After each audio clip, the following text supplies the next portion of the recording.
What's going on, guys, and welcome back to Footy with an Edge. We're back again for a Christmas-themed watch-along. I just felt like, staying in the holiday spirit for another day, so why not put the Christmas jumper on? Guys, this this is a must-win game for us, okay? There's no other way to look at it. Hopefully you guys can hear me okay, and it's not too loud or too quiet. Let me just check in with a few folks. Hopefully, everyone had a great Christmas celebration, man. I'll tell you one thing I'm upset about. Frickin' Stranger Things releasing only 3 episodes and not making it 4, man. Come on. Like, really, they're going to pull it out this much? Might as well just do 1 episode a week in that case, right? Merry Christmas, folks. Also, first, yes, sir. It's Agus Anderson 9755. How you doing, man? Nice to see you. And Merry Christmas to you as well. We already got 30 people tuning in. Guys, looks like we do have Martinez starting with Casemiro and Ugarte like we wanted. It's just not going to be in the midfield. You know? Wait, why is full screen not working? Okay, there we go. They have Martinez at right center back, but I can't believe he's going to be right center back. I think it's going to be Aiden Heaven playing right center back. What do you think about that Finnish sponsorship? Which Finnish sponsorship? These kinds of games. Hold on, guys. I need to pull out my chat. Oh, wait. Hold on. Am I seeing this correctly?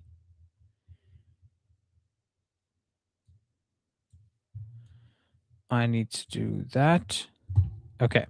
Stranger Things isn't as good after the first season. I actually think they did. I think they did a good job with this season. I don't know. Maybe I'm biased, but I thought it was a good season. It's just like, come on, just stop making this stop-start bullshit.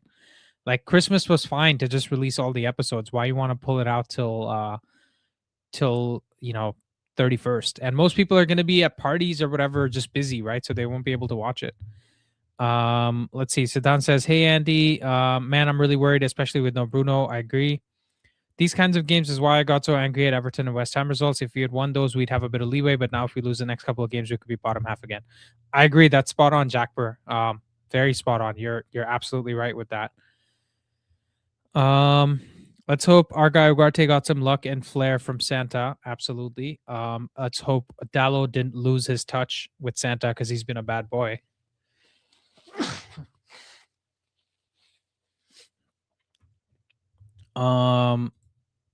Let's see. Best part to me was how they showed beyond what was beyond the wall. Yeah, I thought they did a good job. I thought I like how they've gone kind of sci-fi with the whole explanation, but I'm not going to spoil anything. Tabi Samfana, welcome, brother. Thank you for your super chat. He says, "I'm humbly begging the football gods to give me a win today. I just watched South Africa be the victim of one of the greatest AFCON robberies ever, so I really need this." Sheshko Cunha Mount 3-2. All right. Let's go, brother. Let's give Tabi what he wants. Let me see what happened in the AFCON. Ooh, Egypt 1-0. This is the handball, right? You're talking about the handball. I know what you're talking about. There was like an injury time handball that wasn't awarded, even though it went to VAR, I believe. That's what happened, right, Tabi? I saw a Twitter post about this. That's crazy, brother.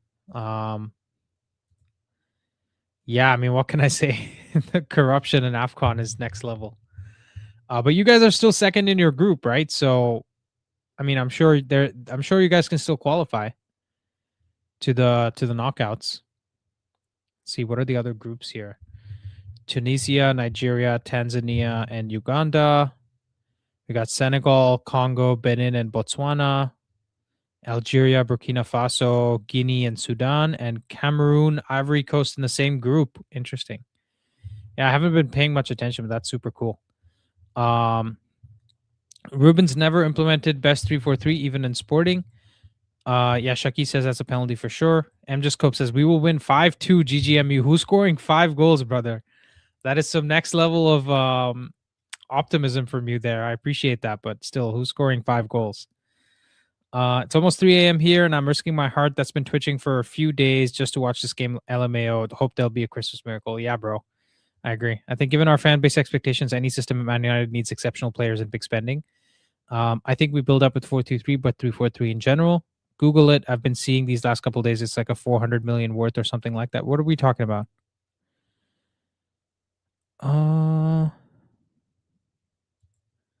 Evening, all evening.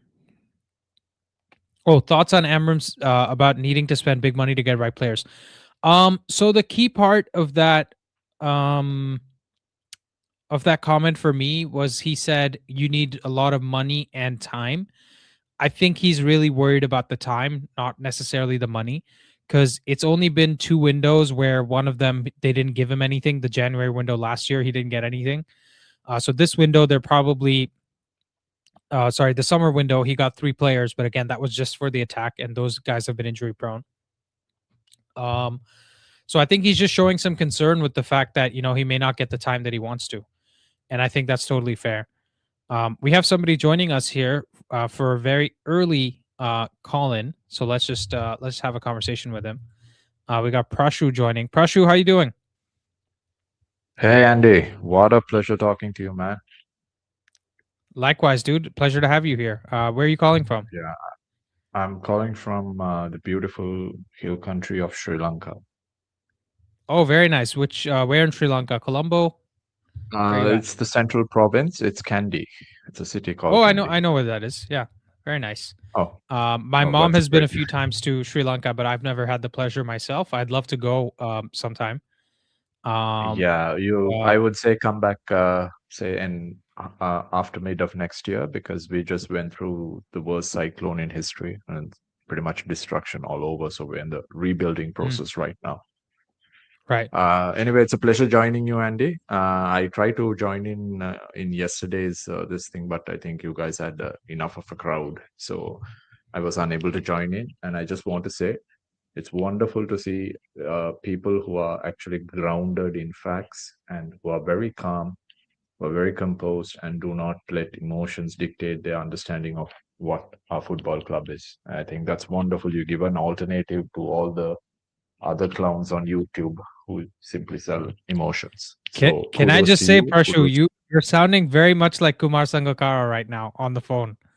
You have Is that so? very Yeah, you have a similar voice to him. Maybe I'm getting it wrong. Rishi's usually very much better than me, even with the voices. But you have a very Sangakkara type vibe. So I appreciate that too. I But think it's yeah, more than the voice. We all study. If you studied in the English medium, we all speak very close to the Queen's English, so we maintain yeah. a very similar accent. I guess that's No, basically it. no, but it's like that part is understandable to me, right? Because like most Indians have better vocabulary than people like Canadians that I meet here. Like when I moved here, I had better vocabulary than most of the Canadians I met, right? So that Right, part right, doesn't surprise me. It's just more your specific voice and your delivery reminds me of Sangakkara. I don't know why, and that's right. a compliment, And that's the obviously. best compliment I've Yeah, received with regard to my speech. yeah, Anyway, what is yeah. your expectation for today's game, Andy? For today, I don't have any expectations, man. As much as I would love to sit here and give you, ABC, here's what's going to happen. I have zero expectations. I'm going into this game a little bit like Wolves goes into every game. Like I don't care how the win comes, let's just win it, you know. I don't Yeah, I honestly I today I don't care about the performance. I don't care about form. I don't care who scores. Nothing. Just get us the win. We need the 3 points. We've gone through too many puddles in the road, right? You appreciate this living in a country that has a lot of monsoon and a lot of rain. You're yeah, familiar with puddles in the road, and we have too yeah, many puddles in the road. So we need to right. just get through this one. But I think our coach should instill in the players, look, what people are expecting us to lose. And sometimes Mhm. in trying times, it's a good position to be in. So go out there and express yourself. Remember what I've set up. Remember the plan. Don't lose your head. Yeah. It's easier said than done. We know our players aren't the most composed when they're challenged, but I think if they understand that today everyone is expecting them to lose and simply go and express themselves, I think we have a chance. It's not easy. Newcastle is also not that great away, if I'm right, this I season. mean, they So haven't been very good this season, but they've also had some red herring results, right? Where they've beaten mhm. big teams, but then they've lost against crap teams. So, the Yeah. people that blame Amorim for being a crap coach, if we're a crap team today, then Newcastle loses. If we're a good team today, then Newcastle wins. You know what I'm saying? That's the problem. Yeah. Yeah. And you're saying like how people judge Amarim differently. I mean, you must be having such a hard time trying to convince people of that. But I agree with you to a certain extent, at least about 70%. I do see what he's trying to instill. I do see if we have the right players, if we have two world-class midfielders, a good left winger, a proper wing back, I think. In fact, I think we need another right wing back as well, because I would prefer Ahmad to come inside and play the 10 role as well, mix it up a bit. Yeah. And we Mhm. have pure wing backs. I think the way we will be playing is completely opposite. Just imagine if you had Nuno Mendes and Hakimi as wing backs. Just No, that's the thing. so We need, pressure, if I may, I yeah. think this is a bit of a misconception as well. Somebody just said goal, bro. Which game are you watching? There's Is there an AFCON game that I'm missing? Maybe. Hold on. No, Possible. AFCON game's done too. Okay. Anyways, this guy's trying to do some spoilers 20 minutes ahead of the game. Um, for me, because Nelson, who's one of our regular contributors, he has said it before where he thinks we need to have world class players in every position for this team to work. Right. I Mhm. actually don't think it's about having world class players, and I've given this Mhm. example of there's a Brighton defender, Dutch guy. His name is Van Hecke, right? Oh, Jan Paul superb. Van Hecke. Yeah, Oh, he's not a yeah, yeah. world class. He's not a world class defender, right? What he Right, right, is a very good passing defender, a Premier League right. quality passing defender, right? If you Yeah, ask him to go into a one-on-one situation, he will look like Van Dijk, right? He'll just right, try to like constantly go back and he might get beat sometimes. But when you're right, controlling the ball, when you're in possession, when you're building up, he's a right, very good defender, right? So my right. point isn't that we need to go get who's the best defender in the world right now. Just give me a name. Maybe you could say like Say Bastoni who plays for Upamecano. Inter. Okay, yeah, maybe you want to say Upamecano. I mean, I wouldn't Mm, go near Upamecano, but let's say whoever the best defender in the world is, right?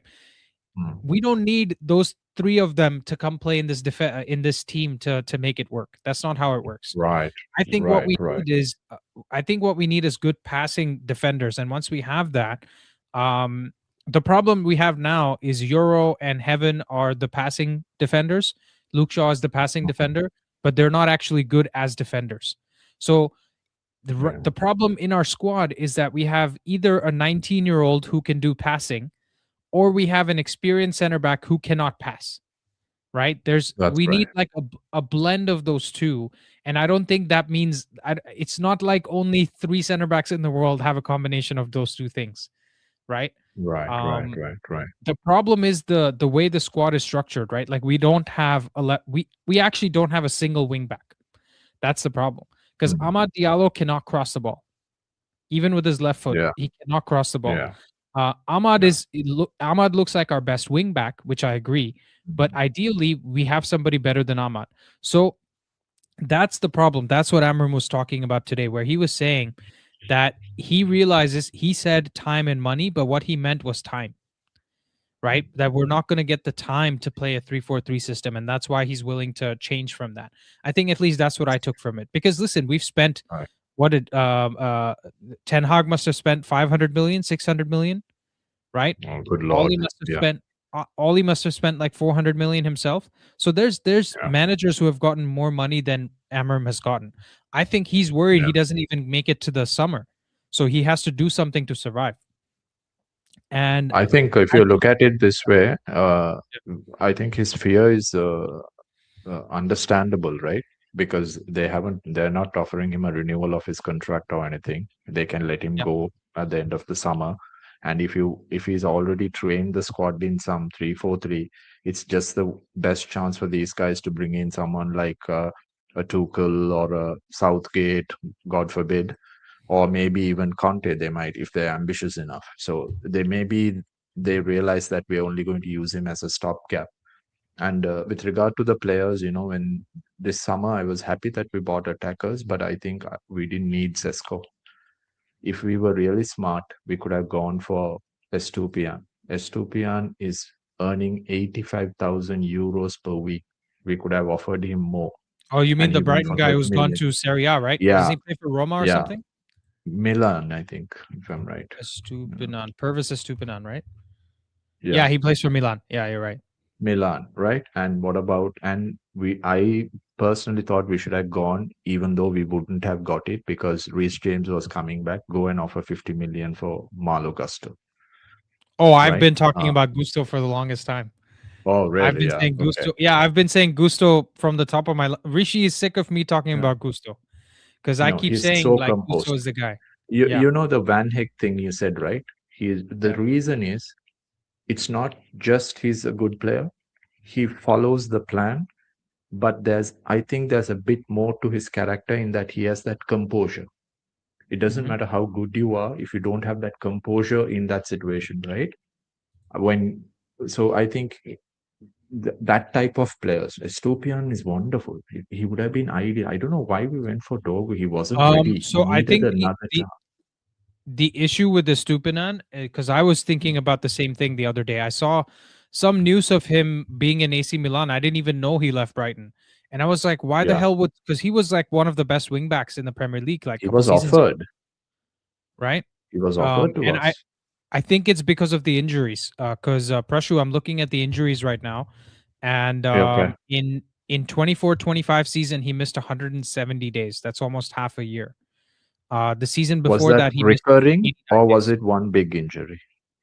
So he had two injuries in the 23-24 season. He missed 21 Right. games because of that. And then he had two Oh, injuries last year, which he missed 22 games. So two right. seasons in a Okay. row, Okay. he's Okay. had big injuries, and that's probably why we Right. didn't go Right. near him.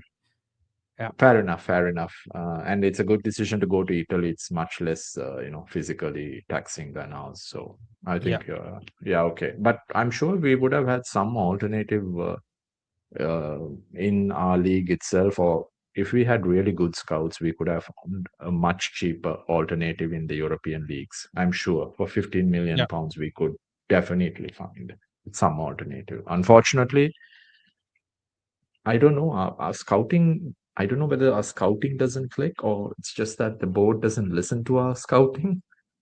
We don't seem to I get think those. it's also case Prashu, like last January when we bought Dorgu, it was a case Yeah, of Ineos only being there for a year at that point, maybe. yeah, Right, and they were still trying to like Dan Ashworth had just been there. I don't know if he had gotten sacked already by the time we went for Dorgu. yeah, And I think our data team, because when they came in, like I appreciate the fact that people have a high standard of care or duty for yeah, Ineos. And yeah, we should, right? Because they've come in with, these big this big CV saying we can bring United back to the top again and all that, right? So they have the way they've conducted themselves. They expect the same from themselves. So why should we have any lower standards? But I think the difference that people miss is how bad things were with Glazers, right? So right, right, right. it's not that we're in a ditch and Ineos didn't bring a ladder. It's that the Mhm. ditch is so big that they needed 5 ladders and they probably only have 3. Right? I think Yeah, yeah, that's that's the true. metaphor I'm thinking about, which is how bad we were in what position we were. So the amount of improvements Right. they've made, and I understand, firing the lunch lady, getting rid of the ex-player pensions and all that is horrible to do. But Yeah. you have to look at it from a perspective of how many things did they have to correct and how many have they done that Mm. we don't even know about. And so they're not going to get Yeah. everything right, right? There's no But there like yeah, go for it. here's the thing, Andy.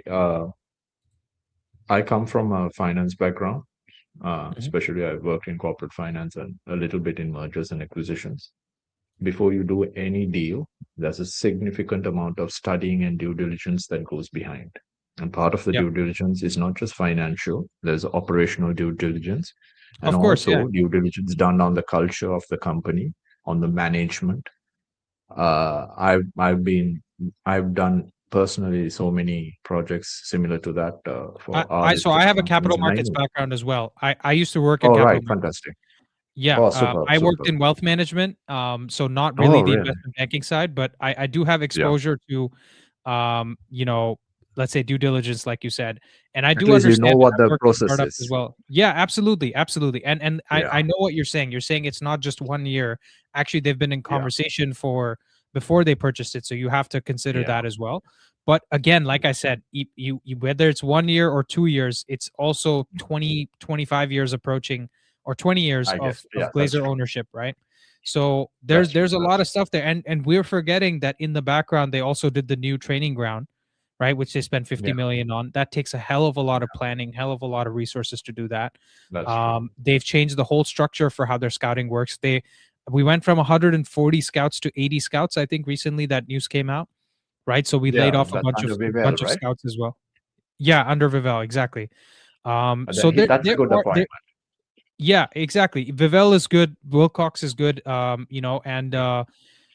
it's I think the problem is that these things take more time than we realize. And the other Mhm. clubs that have done the same things that Ineos are doing, they did it in the Yeah. shadows. They did it in the background where the team was Mhm. already doing, well. Whereas we're trying Yeah. to do all of the same things at a time where the team is not doing well. So there's so much scrutiny on everything everybody does, right? Like it's like Yeah. if Sir Jim has fired so many people, if he spills over a glass of milk, people will be like, "Dude, you're okay spilling milk, but you're not okay wasting money on the lunch lady." You know what I'm saying? So there is a lot of Right. Right. scrutiny, and I'm not here to defend Ineos. I guess I have a bit of a contrarian personality where I feel like if there's so much outpour in one direction, I have to kind of sit there and think, actually, playing devil's advocate, are we is any structure, can they actually come and fix United within 1 year? I think the answer is no, right? Yeah, that's true. Um, because of Because where we were. So even if you look at Man City, with all that funding that came in, it wasn't an overnight thing, right? They had to take yeah, about 5 years to actually get everything right and then start going. So I guess you're right about that. But here's the thing. Uh, there were certain mistakes that were made. Like the reason why I brought that up is with regard to due diligence is if you look at the appointment of the former Newcastle football director Dan Ashworth, Dan Ashworth, yeah. Dan Ashford. So and if I waited for him, paid my good money for him, and then fired him 5 months later because so clearly these guys are appointing based on names. It can work to a certain extent, but ideally yeah, they should have brought in a European experienced football director Yeah. who has the character and the charisma to deal with people like say Perez from Real Madrid or Barca group Mhm. or anyone, someone who's got that gravitas as well. And so for them to No, I make agree. a I agree. structure, 100%. yeah. 100%. So That's fair. I that's think my there's worry. other mistakes too they've made. I think Yeah, if you look at the first summer when we mm, purchased Xerxes for 40 yeah, million, yeah, I I don't think it's fair to say he's not a 40 million player, but for us, given the yeah, formation we played, the shape we play, I don't think he was a yeah, 40 million player for Ten Hag, who we bought him for, and he's definitely yeah. not a 40 million player for Amorim, right? I don't So, think we needed him at all for Ten Hag because yeah. none of his previous teams had that profile. They had what was his name? The guy who played for Southampton was his name. He was the Uh striker who was at Ajax, who went to Ajax. I forgot his name. He played for Southampton. Southampton. Are you talking about a Was it? player or a director of Yeah, a football? player, a striker. I think rhymes with. Yeah, it's a Croatian or a Czech player. Anyway, so he didn't Oh, do much in. Arnautovic? Are you talking about Arnautovic? No, no, no. This guy played under Ten Hag in Ajax. He went from Southampton to Ajax. Oh, Tadic, Dusan Tadic. Tadic.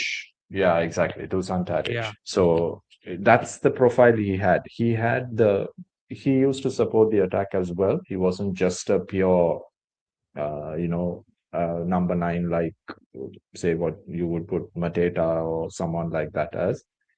Mhm. He used to do a lot of creative work. You could see him, putting in crosses. He would support like more lesser Harry Kane type of role, I would say. At least that's what my understanding was when he was. So Xerxes Mhm. was a surprise to me. I I I I did not like the signing at all. In fact, Sesko is the same. I do not. We should have gone for Osimhen. If we are Mm. going to spend 60 plus million, we should have gone for someone like that. Or we could have simply waited because most of the time we were using Cunha, Mount as the false 9. We could have even used Yeah, I mean, I Bueno. I personally think Sheshko was the right signing to go for, but the wrong time. Mhm. Because I Okay, think you're yeah, right. We needed a midfielder. In fact, I'll yeah. go as far as to say if we brought in a midfielder to play the Casemiro role, I think they try to Mhm. sell Casemiro in the summer. Um, Yeah. like last year Okay, itself. okay. Yeah. But Prashu, let's talk about the game since it's starting in 5 minutes. Right. We can Of obviously course. have these conversations every day. I know it must be late for you Yeah. as well if you're in It's 1:26 a.m. yeah, it's the same time, right? Same time zone as Indian Yeah. time zone. Yeah. Yeah. But So yeah, tell me what you think about this lineup today. And I heard James from the Muppeteers. I was watching his stream before I came live, and he was saying right. that he actually likes the Ugarte Casemiro I partnership do too. in midfield. Yeah. So what I what what love it. what do you think about this? The reason is very simple. When Ugarte is placed with someone else who vacates his space in the name of creativity, he's going to struggle. But Casemiro, if he's been instructed to sit and support him and also do the diagonal switches, the long balls as well, with Ugarte simply controlling tempo and then, pressing to win back the ball, he does that job well, right? Mhm. So I think putting Casemiro next to him means Ugarte will do what he's good at. He'll be focused on that. Whereas with Bruno, I mean, you know what happens when Bruno he just vanishes for a moment. Yeah. So I think that's a good lineup. It'll be a Fair bit enough. more balanced. Are you worried about the lack of creativity though? Because obviously with Bruno we get creativity, right? Yeah, but this is not going to be a game for that. Uh, I think we depends on how Newcastle are going to play, whether they're going to continue the pressing style again. If that is the case, I think we are better off now today going for a counter-attacking style of play. Yeah. Uh, No, I agree with I that. think. Like I said, I have no expectations. I would rather just come if it's like the stinky 1-0 victory that, you remember that goal Bruno scored against Wolves? If we score something like Yeah. that and we just win the game, I don't care. How I'd be we've happy with fallen, that. Andy.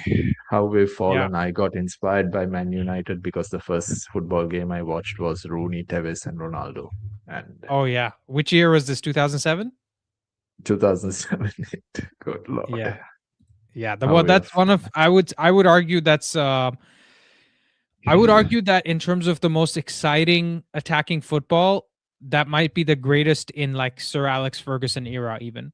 Because I don't remember too much about the 98-99 season, but also 07-08 was like the where the glitz and glamour really came into the Premier League. The globalization of the sport was in that yeah, decade, the 2010s, where you had all these like big individual names like Mourinho came into the Premier League and just blew it away. It yeah. was kind of Arsenal, Chelsea, United, all three of them dominating that era.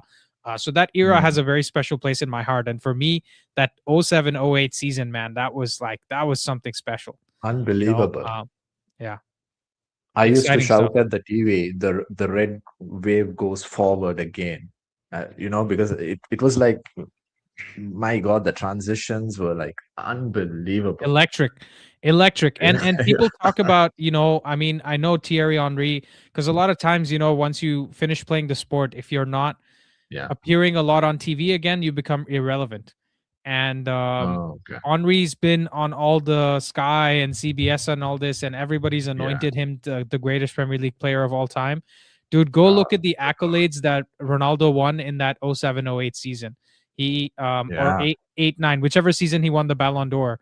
He won every award there was to win, and there's not been a single greater season than that Ronaldo season. I will not have anybody argue with me. The free They kicks, penalize him for my going goodness. to they penalize him for going to Real Madrid and becoming their greatest player ever, is what it is, right? Yeah, But those 3 seasons that he had back to back where we won the Premier League and also, won the Champions League, yeah, um, he doesn't get enough credit for that, because I'm telling you, I fell in love with football because of him. Actually, because of Rooney more than Ronaldo, because I just loved how yeah, he was willing to die for the team. And he did so many ads with Nike at the time where he would like go in right. goal, and Sir Alex Ferguson said he would play in goal if he had to. Um, Yeah, yeah. so yeah, No, I Rooney would. was one of a kind. But I wanted to ask you, is the game starting? Yeah, it's about to So, start. Yes.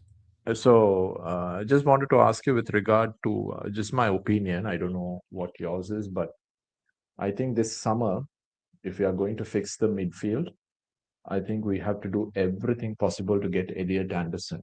Okay, so based on the little I've seen of him, obviously, Mm-hmm. I think when Rodri came to Man City, he was this decade's or the last decade's Carrick. And if Elliot Mm-hmm. Anderson goes to Man City now, he's this decade's Rodri. Mm-hmm. We can't let that happen, and we need him more than that. There are plenty of Baleba alternatives, but there aren't plenty of what do you call Elliot Anderson alternatives. That's what I believe. I think we have to go, but unfortunately, the news seems to be a bit negative. What's your opinion on that? Do you have any other alternatives you feel that are better? So this to for me to do justice to this conversation, it's definitely going to take longer than the time we have here. But I Yeah, yeah, will tell you, you're right to be worried that we may not get him, because I don't think we are going to. Um, he is having the type of season where if he asks for 300,000, probably City just gives it to him, right? right, And right. we have no conversation to have in that, because to bring in Elliot Anderson and pay him even 200K base, that would be Mm. paying him more than Cunha and Mbumo, and it's very likely that Mbumo finishes the season as Player of the Year for us. So Oh, if we're getting okay. Anderson and if we're giving him bumper wages, that would essentially Mhm. have to mean that we give new contract to Mbumo after 1 year, and we're just Oh, setting ourselves up for failure, right? So I think we just need to go. I think the good part of this is, Prashu, that there mm, are many more players outside the Premier League that could be good fits for us. It's not all doom and gloom. right. I know it feels like Elliot Anderson or bust, but let's not forget Rodri came from outside the Premier League, right? No, yeah, Um, yeah, fair enough. yeah. Atletico. Dorgu's playing on the right, by the way, so this is interesting. I'm seeing Yeah, yeah, I'm Dorgu playing in surprised front of too. Gallo. Right, we Guys, started thoughts? quite. Yeah. This looks like a back four with Martinez playing, Luke Shaw playing left back, and Martinez and Heaven playing as the two center backs. And we Right. have, but we still have. Okay, I'm trying to figure out this formation. It's like a 3-2-5 in possession. Super Hmm. interesting. Oh, yeah. I Okay, really want to see Prashu, how I'll to. let you go. Maybe you can come back on when there's a Right. goal or Okay. something, and we can react to it Sure, together. sure, sure. Thanks a lot. It was pleasure Cool. Thanks, talking to man. you. Bye bye. Likewise. Enjoy the Likewise. See game. ya.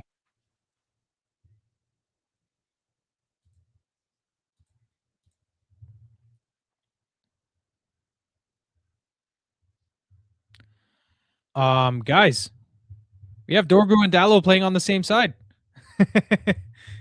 What is happening? This is a 3-2-5. Looks like we have a corner here as well. And let me make sure my timer is set correctly. Ooh, Casemiro wins the header. Okay, yeah, the timer is correct.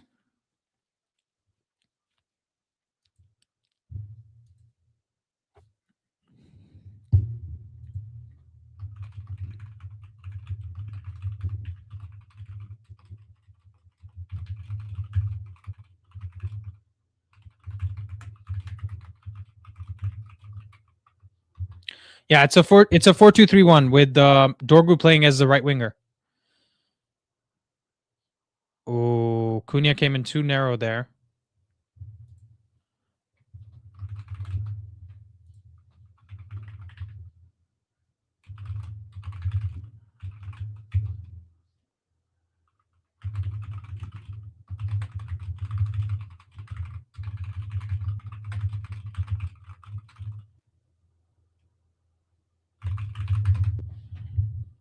Yeah, Dorgu is playing on the right wing.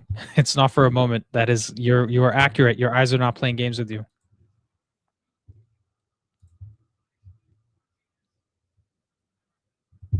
Anyone else a bit gutted to see Ugarte starting? I don't want to hate so soon, but I have zero confidence in the guy. I think you can have a bit more faith than that.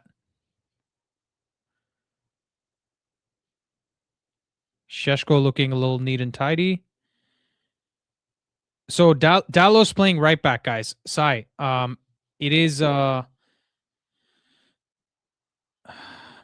actually doesn't even seem like a 3 during build-up. Dallo's just staying a little bit narrower. And that's gotta be a foul, man. What the hell?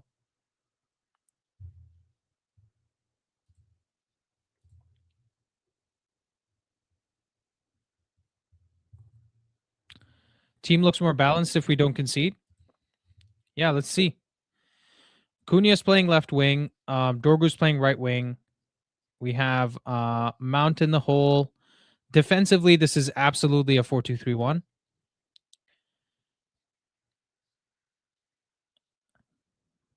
Yep. I want this win so bad. Newcastle has been a bogey team for us last few games. Need a good thumping. Yeah. Newcastle's happy to keep the possession and step up. Is Miley playing right back for them? I think he might be.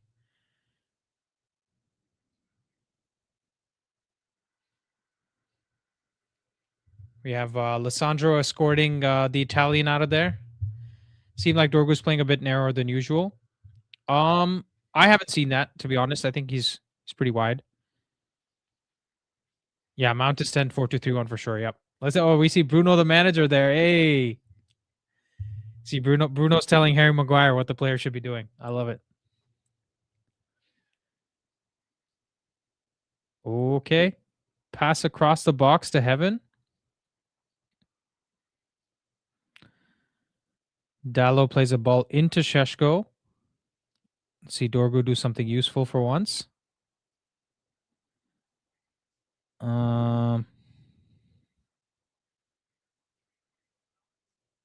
I think we're a little confused on how to move the ball forward. That definitely seems to be a problem.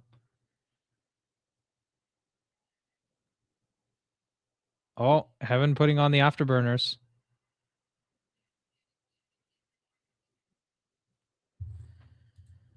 See, we got 60 people watching, guys. Let's drop a like on the stream. Let's get a poll going for everybody. Oops.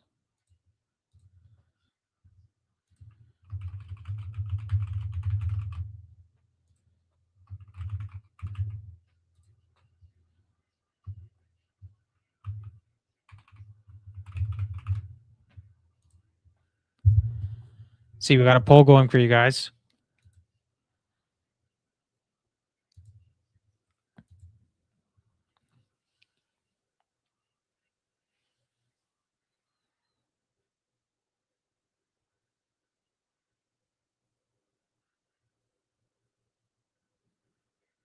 Oh, Ugarte, nice job. Nice tackle from Ugarte. Very well done. And Cunha gives the ball away. Great press. 8th minute. I got to put that down. Ugarte does well.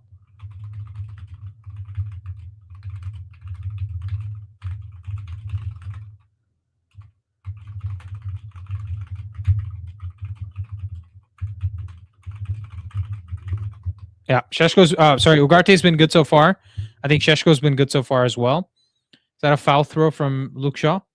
Interesting that Luke Shaw's playing left back, because I thought Amorim said that he doesn't have the legs for it. So that's super interesting.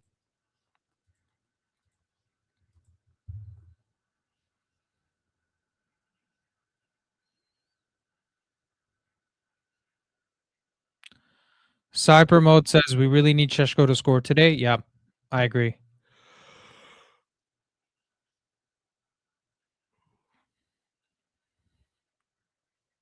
Ramsdale injury, maybe Nick Pope. Nick Pope's wearing like 40 layers right now. Do you guys see this? Nick Pope looks like he's got 30 t-shirts on. Just, yeah. This is hilarious. Anybody else seeing this? This is funny, bro. Mjascope says, I think that's because Ugarte might cover for Shaw. Okay, fair enough. It's a good point. Seems like in possession is 3-4-2-1 like usual. Out of possession is 4-2-3-1. Actually, even in possession, I'm seeing just 2 at the back. I'm not seeing the 3. Dallow's just sitting a little deeper because if you say it's a 3 at the back, the 3 has to be relatively central. But what I'm seeing is a lopsided 3 in the back. So it makes me think it's just a 4-2-3-1 with Dallow staying a little bit further back on the right-hand side. And that's probably because, who do they have on the right? They probably have Gordon playing on the right, right? Let me look at this team. Yeah, they have Gordon on their left, which is our right-hand side. And Dallow's just staying back to protect against him a little bit. But officially speaking, they do have like on the FOTMOB page, they have Dallow as part of the center back line. But I don't think that's actually how we're playing. We're actually playing ooh.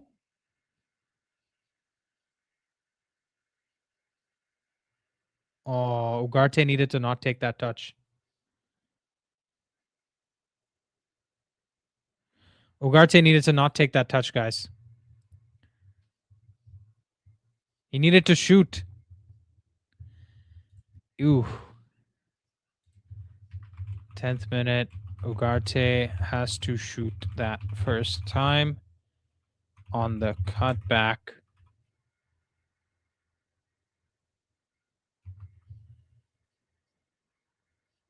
Oh! Oh, bro. Why doesn't Sheshko shoot that on his right foot?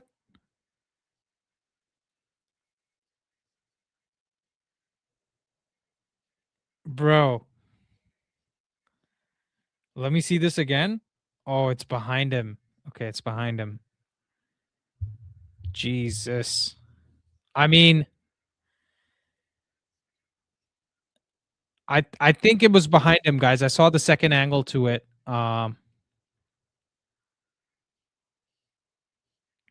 It's not looking too bad so far. I'm going to be honest in terms of how the team is set up. Dorgu's doing decently well there.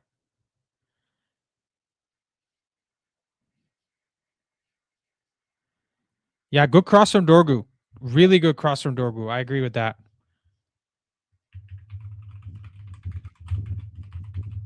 I mean, can we just appreciate how it's taken Dorgu to go on the right-hand side to put in a right-footed cross, and we haven't seen it from Mbumo or Ahmad. That's crazy.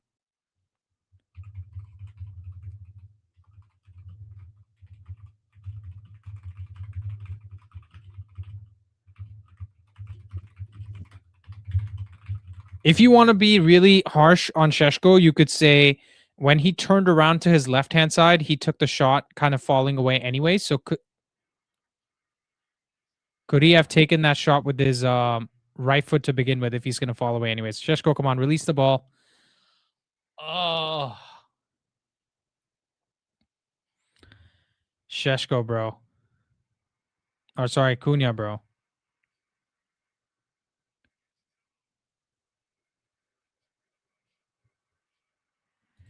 Merry Christmas. Good to be here. Been tough week for you. Art, why is that? Hopefully it's nothing personal, bro.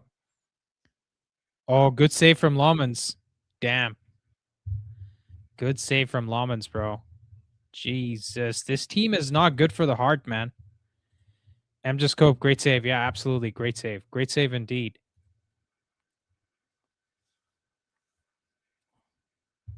Imran says, I've seen this movie before. Yep. I have my FOTMOB on. I just don't want to see a freaking notification that ruins my day, please.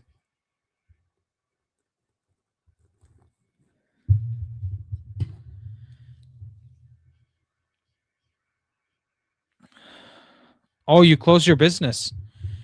Sorry to hear that, Art. It's not very good Christmas news. Hopefully you're doing okay, brother. And hopefully that was a personal choice, not a forced decision.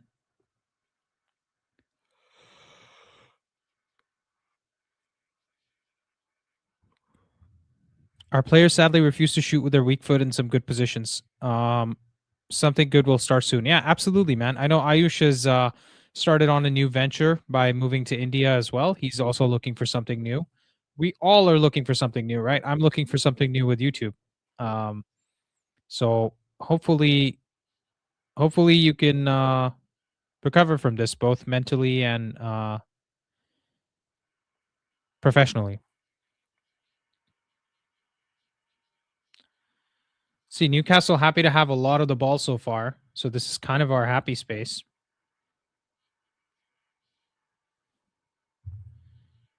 Art says eager to something new. I'm sure it'll come. I'm sure it'll come, sir. I fear Sheshko will be another Darwin Nunez. Rishikesh, come on, bro. Let's not even put that into the freaking stratosphere. Okay, we get that negativity out of there right now. I don't want to hear that again. Darwin Nunez doesn't have half the techers that Sheshko has, bro. Sam Worthington says with 4-2-3-1 Shaw's left back, a Shaw injury is only a couple weeks away. Now that is something I can agree with. I don't think this is sustainable. Shaw at left back. That is a very good point because he doesn't have the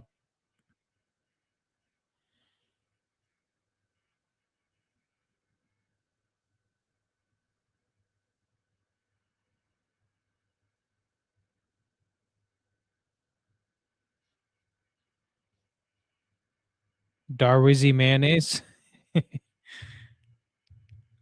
Man, internet is a great place to find takedowns. Like it doesn't leave anybody alone.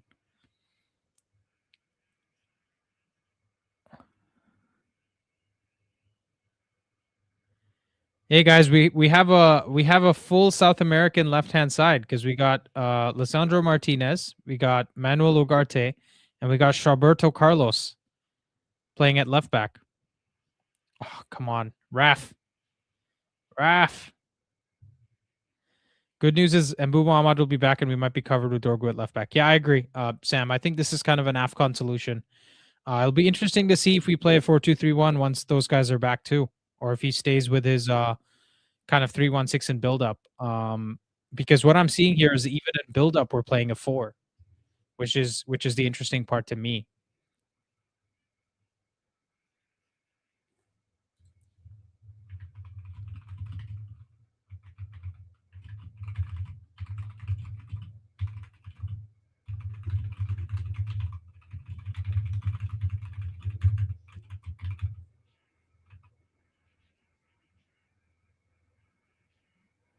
Luke Shaw launches it.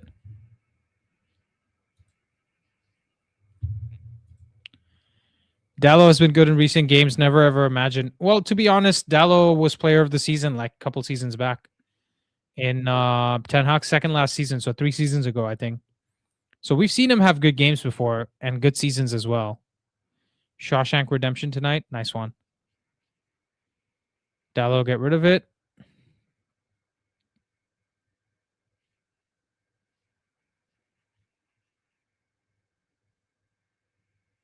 Bro, Ref. Not everything is a foul, bro. Get the F out of here. Come on. Ref. Seems like when we fall back into defense, it looks like a disjointed 5 or a lopsided 4. Yeah, I'm seeing a lopsided 4 with with Dallo staying further back and Luke Shaw getting a little bit further forward.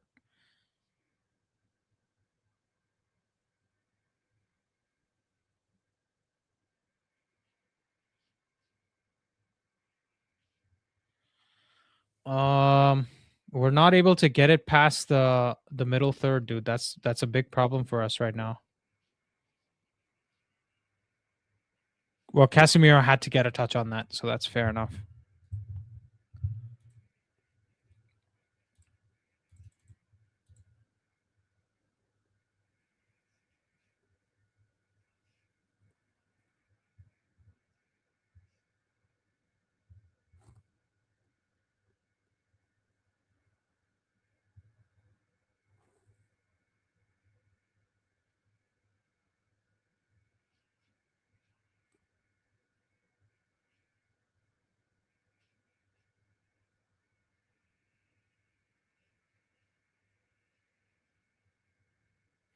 Dude, I find it incredible how freaking the linesman can stand so far away and figure out who got the last touch. Like that was incredible read on Mason Mount. Can we just all agree on that?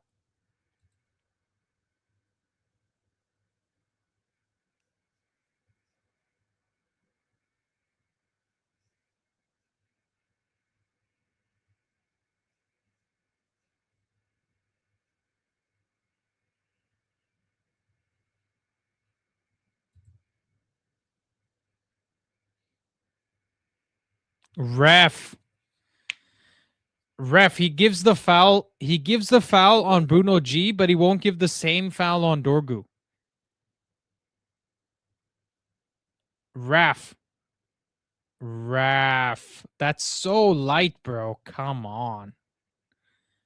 Come the F on, bro. What the hell? That is poor.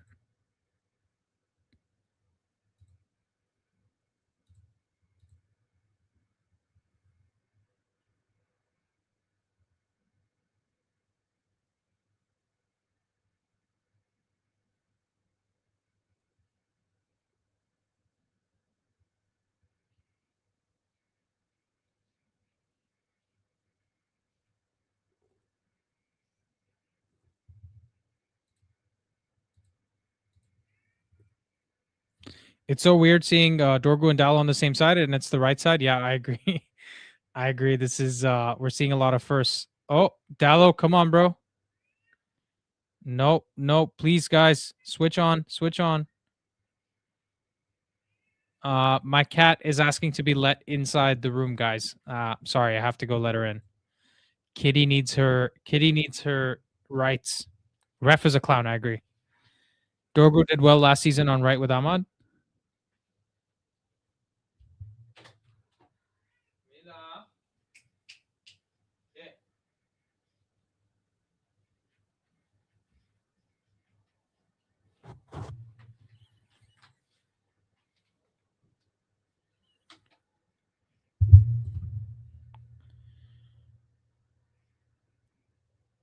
Back post. Was that Lissandro? See, we have the cat saying hello, guys. Mila, say hi to the stream.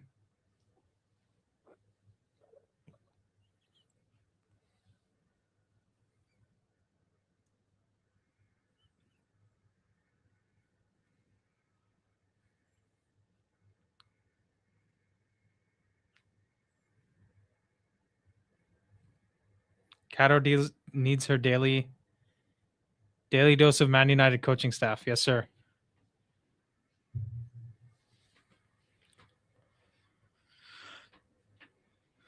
I mean, it's a lot of defending, guys, in this game. We're just we're essentially just sitting back, which is fine, right? We can't really do much about that.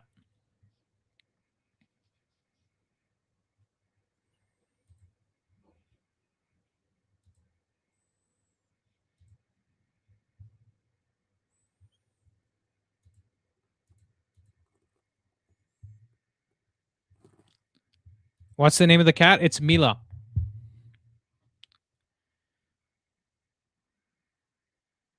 She is a domestic long hair mixed with Siberian, mixed with Maine Coon. We're not really sure.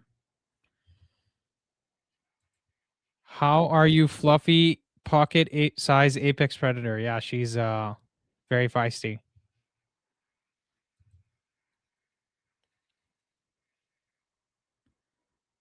Oh, nice touch from Sheshko to get Cunha in.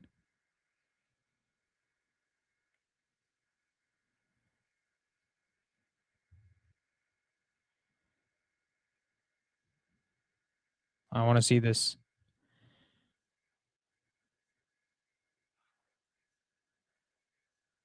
To be fair, there was no way he could cross it back.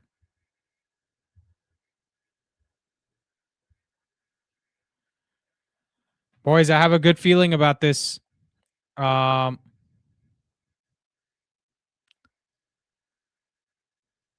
no spoilers.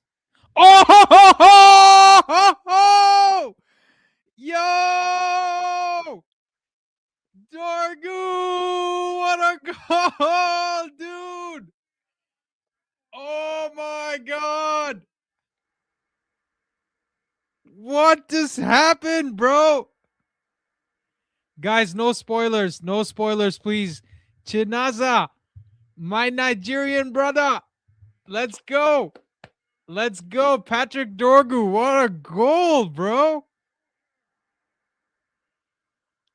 Oh my god, bro. From a long throw. Guys, that is nuts. Finally, we have some good. Oh.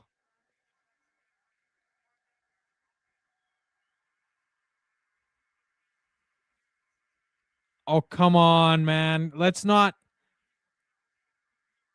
please, let's not do this bullshit with VAR and all that. Yes! Goal's gonna stand. Let's go. Insane goal, bro. What a goal. Let's freaking go, man. I have a headache now. I've been yelling too much. Let's go, man. Let's go. Nice goal, man. Holy shit.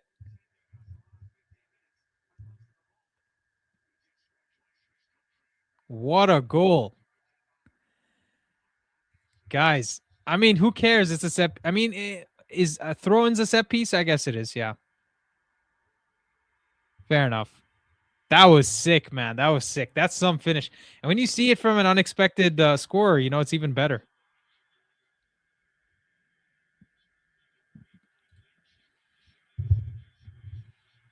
Patrick Chinaza Dorgu. Let's go, man. United for Eternity says he's better than Nuno Mendes. Yeah, man. Let's go. I want to see that. I know exactly. We needed this. Art. We needed this, bro. We needed this. Thank you. Thank you for saying what we all wanted to say. That was a crazy goal. Dorgu's bail arc loading. Yeah, bro. It's a corner for Newcastle. Guys, let's please remember there's a delay for I have a delay in Canada because of Fubo TV, but I also have a delay from my OBS to YouTube, right? So there's like a 5-10 second added delay. So you just need to hold it in for 10-15 seconds. That's it. That's it. Just chill for a little bit. Not a long time. Pass to Cunha. Cunha, please release the ball.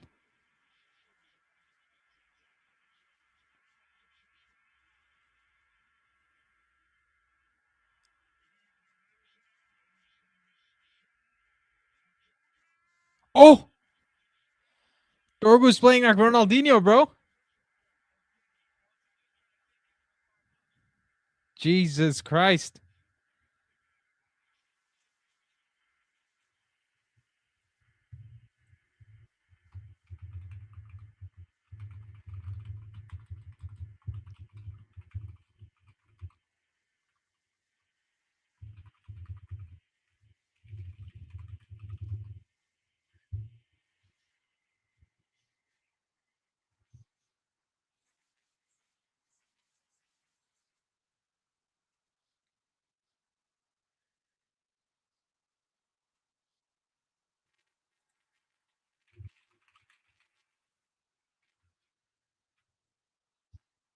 I just went and left Semix a comment on his watch along as well. That's hilarious.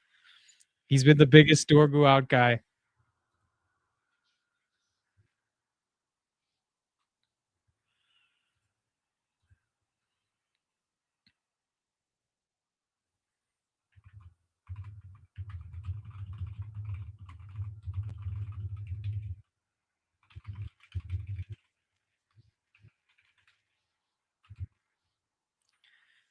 Yeah, Art, we all needed this, bro. We were all feeling like, where's the goal gonna come from? Lonray. I told you. Naza, bro. I've been yelling for the past week. Invert the wing backs. Invert. Let me get off my Bluetooth.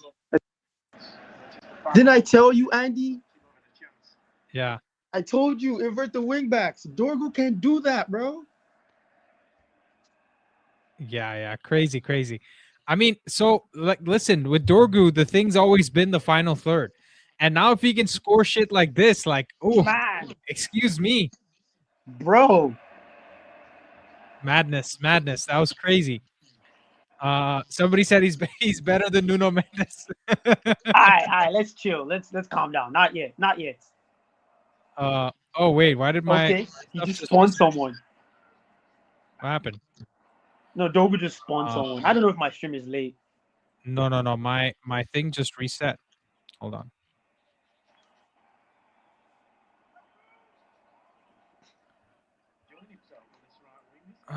Give me 1 second, guys. My stream just reset for some reason. Like the overlay reset, not you.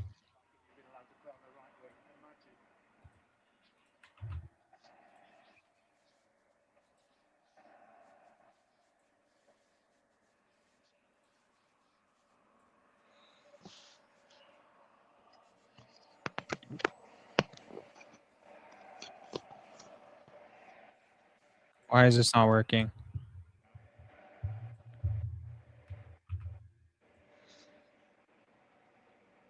Okay, there we go. Oh, thank you, Sean. I didn't know it was you. Appreciate it. We got some live tech support, Armenian tech support. Run. Oh, come on.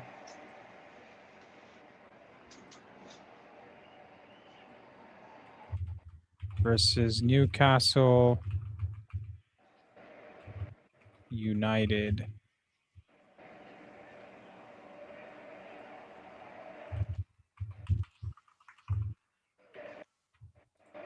Okay.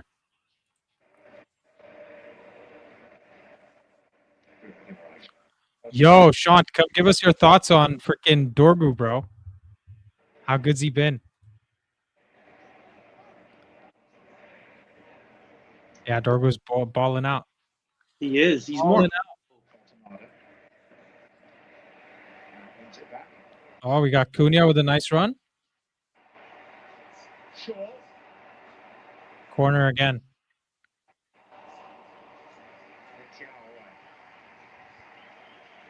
All right, talk to me, man. Talk to me. Where's this coming from? Because Cunha is playing well. We got Dorgu putting in a good performance on the right wing. What are we saying?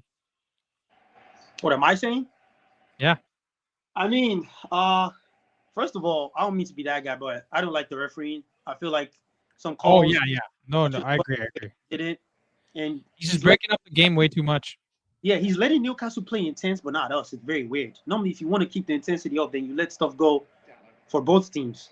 Would like to see slightly more midfield control, but oh my God, he almost shimmied someone. Dorgu, man, this guy is doing fancy stuff, man. I'm loving it. You gotta sync your timer to mine, bro, if you can. Like my game. I'm at 32:20 right now. If you want to take it, if you can take it back. If you're watching on TV, I understand. Yeah, I'll try that. But I mean, I would just like to see slightly more midfield control. But yeah, I agree. I mean, no complaints. Let's just win the duels. If we win the duels, we win this game. If everybody's focused, we win this game. Genuinely. Well, Dorgu helps us a lot. Dorgu and Ugarte both help us a lot with the duels. Yeah, for sure. Because Ugarte is better than Bruno on the duels, and Dorgu's better than Ahmad on the duels. Right? Those are the two players that they've replaced today. And Dorgu hasn't done bad going forward too. You have to admit, he's got the goal. Dude, if Dorgu plays like this, I think, and I'm not just talking about the goal, I'm talking about the dribbling. Yeah, the dribbling, I need to get my stream up, man. I'm on 3308. Dorgu dude, what is Dorgu doing? My goodness. Ooh. Bro. He's got to score that, though. He does, but this is his first game, in that position. Man, is he a winger? Like, what is this guy? That's how he played for Lecce. He played right wing for Lecce. When I said everybody was looking like, who is this crazy guy, Larry, saying Dorgu should play on the right wing and Dallo on the left wing. I know Dallo isn't on the left wing, but Dallo's playing right back, yeah. Even Dallo, like, you can make a good case for, like, he might even look like this on the left wing too. You never know. Man United is such a weird squad. Are we synced on the stream timer, by the way? Yeah, I think I am. Yeah. Are you at 34:05? Yeah. Yeah. Okay, we're good. We're good. I don't want to ruin it for you either, because I think maybe that second Dorgu shot I might have ruined for you. That's fine, man. As long as the team wins, bro. Yeah. Heaven's looking calm on the ball as well. I need to turn the game down. I got too excited.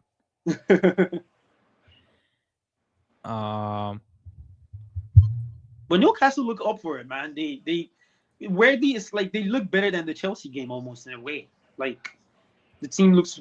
Newcastle is very hit or miss this season, bro. They're trying to like find their identity still, since losing Isak, because Isak hasn't played for a while, because last year too, I think he was injured towards the end.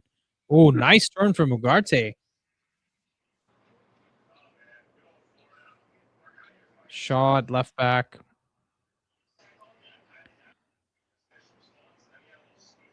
That's crazy, bro. I'm seeing some good stuff. See, here's the thing, right? This is what's gonna happen, Landre. Unfortunately, the world that we live in. Shot from Cunha.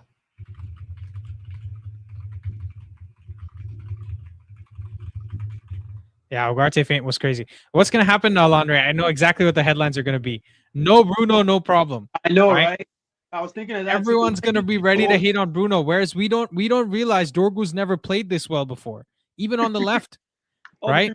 So yeah, someone has a good game and they step up. It means Bruno has to be shit. You know what I'm saying?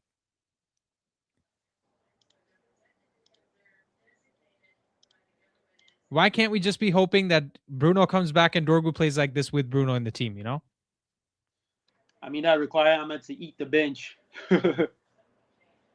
I mean, he has to now. If Dorgu plays like this for the next 5 games, like Ahmad who? I'm serious.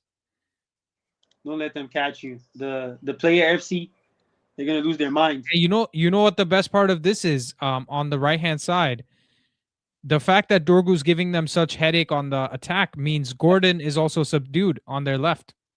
Dude, I know, right? Yes. Which means Newcastle's attack is also essentially stifled. I can't wait till they bring Elanga on and he become even worse. Just making the worst possible decisions. Oh no, man! People only want to talk about Elanga when he scores. Just like McTominay and right? Yeah. Hoyland. Nobody wants to talk about him when he hasn't done anything all season. They do rubbish. Yeah, like as a pacey winger, doing well for Nuno is the same as Rashford getting credit for playing under Ollie. Ollie was a very good counterattacking manager. And Rashford was a very good counterattacking player. That's why he looked good. And Ten Hag also played very good at counterattacking football. And I mean, people talking about how good he's been at Barcelona. Like, no offense, if you put me in that Barcelona team, I'll probably get a couple of assists too, man. Come on. Bro, this guy, you remember that Brathwaite guy? Martin Brathwaite? Mm-hmm, yeah. I was playing in the championship and he went and played for Barcelona. Choupo-Moting.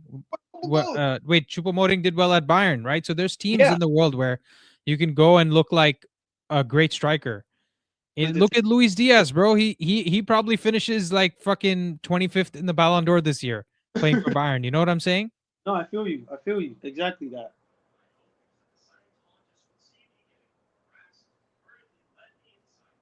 Voltamata channeling his inner Peter Crouch. Long ass legs.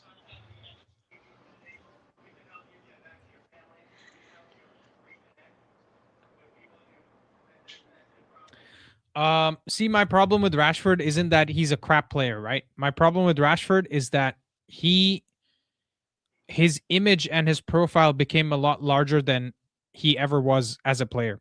1,000. That's the problem. 1,000%. Rashford at no time was never one of the best players in the world. You could put him in. He got paid like it, and his image, his PR was like he was the best player in the world. PR was insane. He had no problems. He had no problems lapping it up with the Mbappe. Oof, almost. Yeah, I'm like, bro, you're not Mbappe level, bro. Oh wait, what's happening to my video? Just reset for a second there. But can you hear me, Andre? Yeah, I can hear you. Yes, boss. Okay. So this is 2 goals for Nigeria today, right? Because they're in the AFCON, they're doing well, and now Chinaza scores a goal. I mean, unfortunately, he decided to play for. No, I agree. But you take credit. Like, listen, if there's, So, Satya Nadella is an American, bro, but Indians take credit for that shit. You know what I'm saying? and Sundar Pichai. Sundar Pichai, Google, like Indians take credit for that shit. Absolutely, man.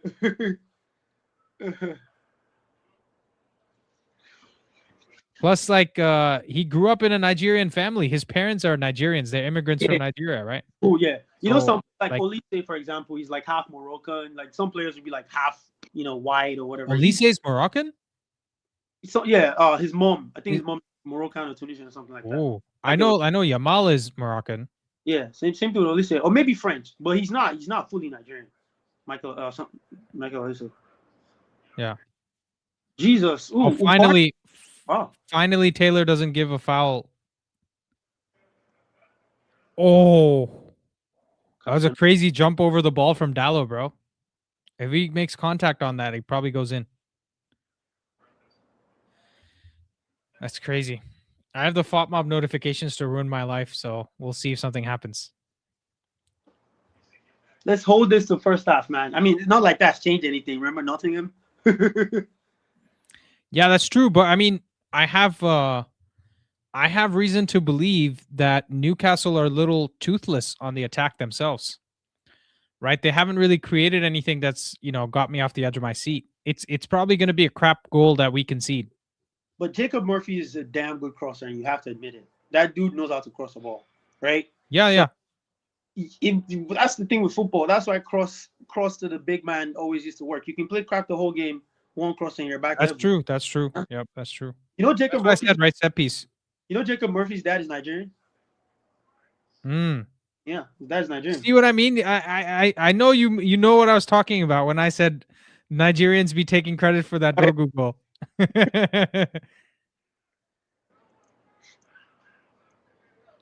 Because that's a Nigerian body right there. That's just a Danish culture that he's grown up with. That's a Nigerian body right there. Yeah. With the fufu. I don't know if you know what that is. No, I don't. Yeah, the Nigerian. It's like the Nigerian solid. It's almost like the way you guys have naan. Kind of like. Oh, okay. Yeah. Oh, is it the white bread? But it's like a yeah. Oh, Yeah. I've seen it. There was a Nigerian restaurant that opened across the street from me like 2 years back. It was only open for like 3 months and then it shut down. But they changed your life.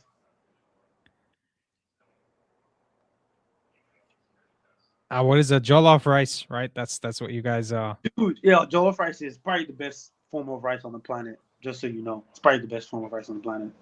Fried rice. We've got some pretty good rice with Indian food as well. Yeah, but jollof rice, man. The thing about jollof rice is it doesn't need anything else to be great. Like biryani, you kind of still need the meat and the chicken. You know what I'm saying? Jollof rice, literally just by itself, it's just wonderful. Dorgu man of the match. If so far, yeah. Dorgu's gonna be man of the match. So far, he is. Yeah, he is. And it's not just for the goal either. Before that, he was cooking. Even after that, he looks like he can't believe how good his match is going. I know, right? You know what I'm saying? Yeah, brace. I need that second goal from him. Oh, goal, assist, something. The way he looks like that's what I'm saying, dude. It's for me, the problem with Dorgu has always been the disappointment of the positions he gets into, and then he can't do anything. Yeah. That was a crazy shot, dude. I think that's a better shot than the Ahmad goal against Forest. Yeah, I think so too. Crazy, dude. The way he waits for it. Ramsdale touched it. It's so in the corner. It's so in the corner. Not just not in the corner, but also how low it is. Like to hit a volley, keep the volley so low. You have to strike it. That's crazy, man. That's crazy.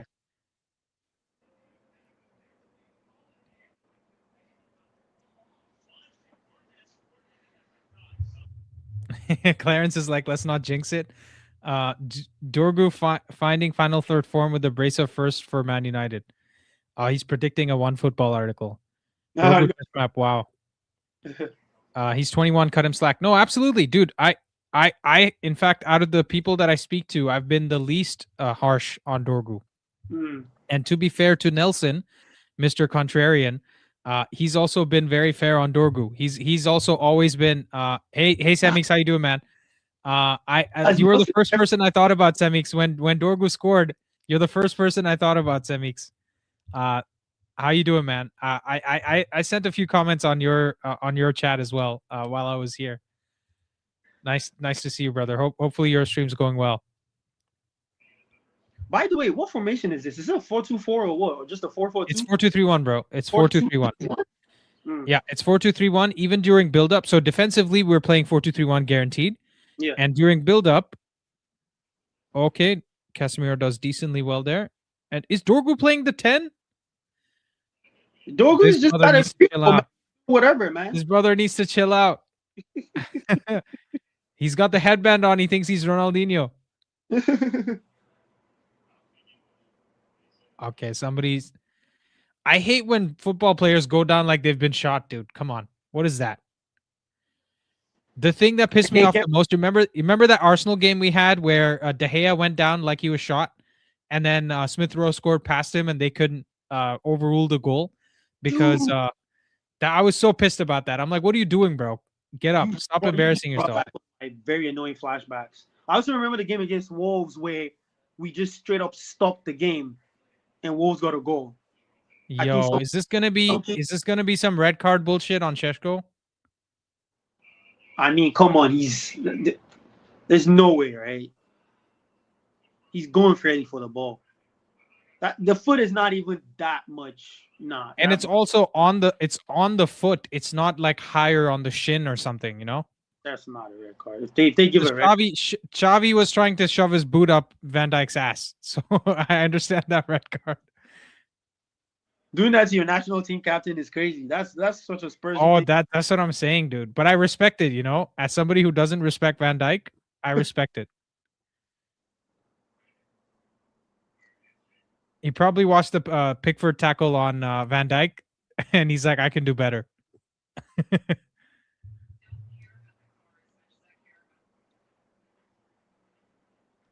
What is it with these ball-playing 6'7" center backs that are not pacey? Fabian Schär, Lewis Dunk. Fabian Schär? He's not 6'7". But he's pretty tall. I'm not saying he's pretty tall. Well, 6'7" is Dan Burn, right? Dan Burn is 6'7". I know he's not just 6'7", man. You said it first. But yeah, like what is all these? They're slow. They're good on the ball. Like when did this build start happening? The Brighton guy. It's because of Guardiola, bro. It's because of Guardiola. Everything is because of Guardiola nowadays, man. No, but you know, before it used to be only small players could control the ball. Yeah. Now because of because of so much pressing happening in the final third, you have to be good on the ball as a center back. Yeah. So everybody started working on it. Yeah. So both Guardiola and Klopp, I guess you could say, with gegen pressing, because you know, let's be fair, Guardiola learned a lot in terms of the pressing stuff from Klopp as well. He actually did. They had such a weird, like, that Liverpool versus Man City rivalry was almost as good as the Man U versus Chelsea rivalry in the early days of Premier League. Except Liverpool they couldn't get it over the line. Thank God. I would put the Arsenal United rivalry above that. Probably, to be fair, because Wenger and Ferguson were the Vieira Keane. We didn't have a Vieira Keane with United Chelsea. That's a very good point, actually. Is there anything Dorgu cannot do? Defending, striking, number 10. What else is there? I think they've moved him back on the right-hand side now. I see him. Okay, no, he was just defending. I think halftime has been called by FOPMOB, guys. I'm not trying to ruin anything, but yeah, it's halftime. Okay, boys, we're gonna open up the line. Landre, if someone else joins, I'm gonna have you leave, yeah, because we've had our chat. Yeah, thank you. But we'll yeah, peace out. All right, guys, the lines are open. I'm gonna share the StreamYard link right now and pin it for you guys.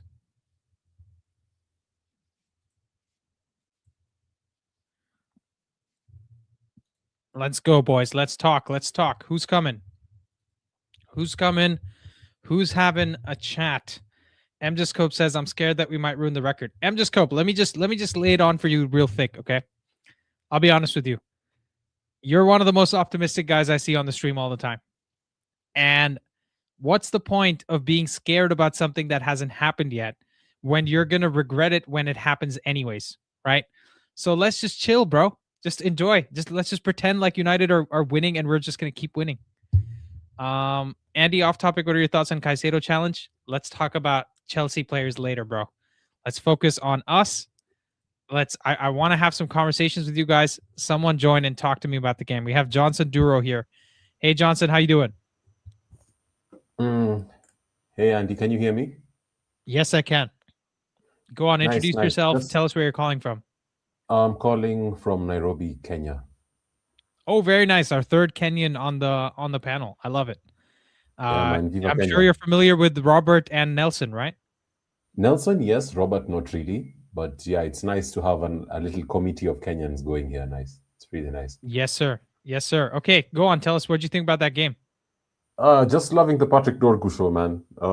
Feels like he's playing like a little kid who's just been told to go, run around and have some fun. But his defensive instinct is also really helping on the right.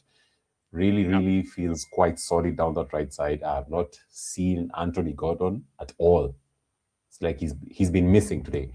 Plus, I noted that he's kind of like not really defending as wide. He's like in some channel between, is it the half space? Yeah, he's defending in the half space. That's like his primary starting defensive position, which is quite nice.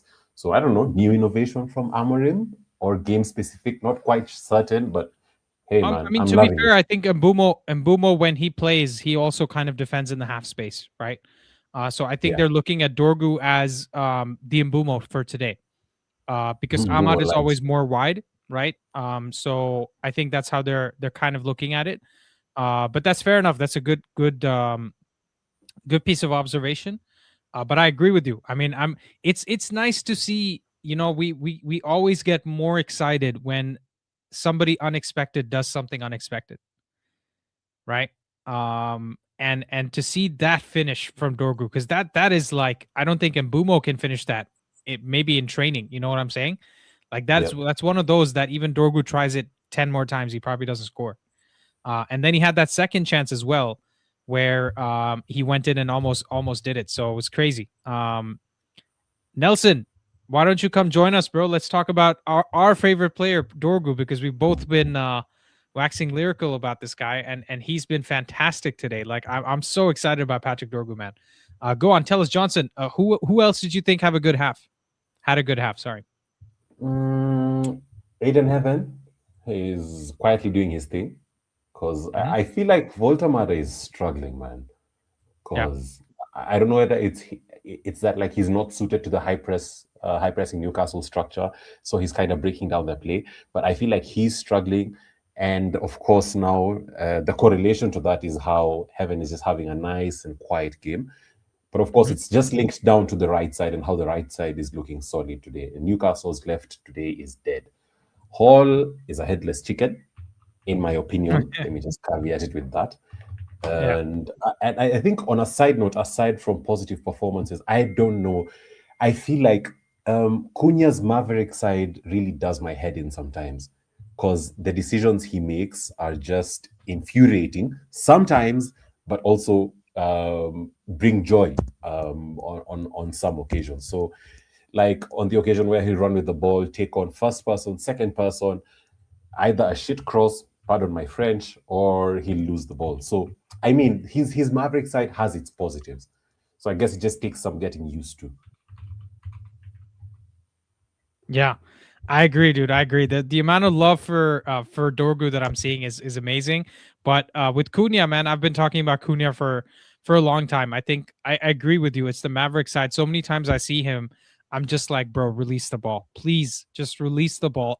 For once, let it be somebody else that loses the ball. I don't care if you give it to Dorgu and he loses it. I don't care if you give it to Dallo and he loses it. Just give somebody else a chance, and it's always him who loses the ball. That's my problem with him.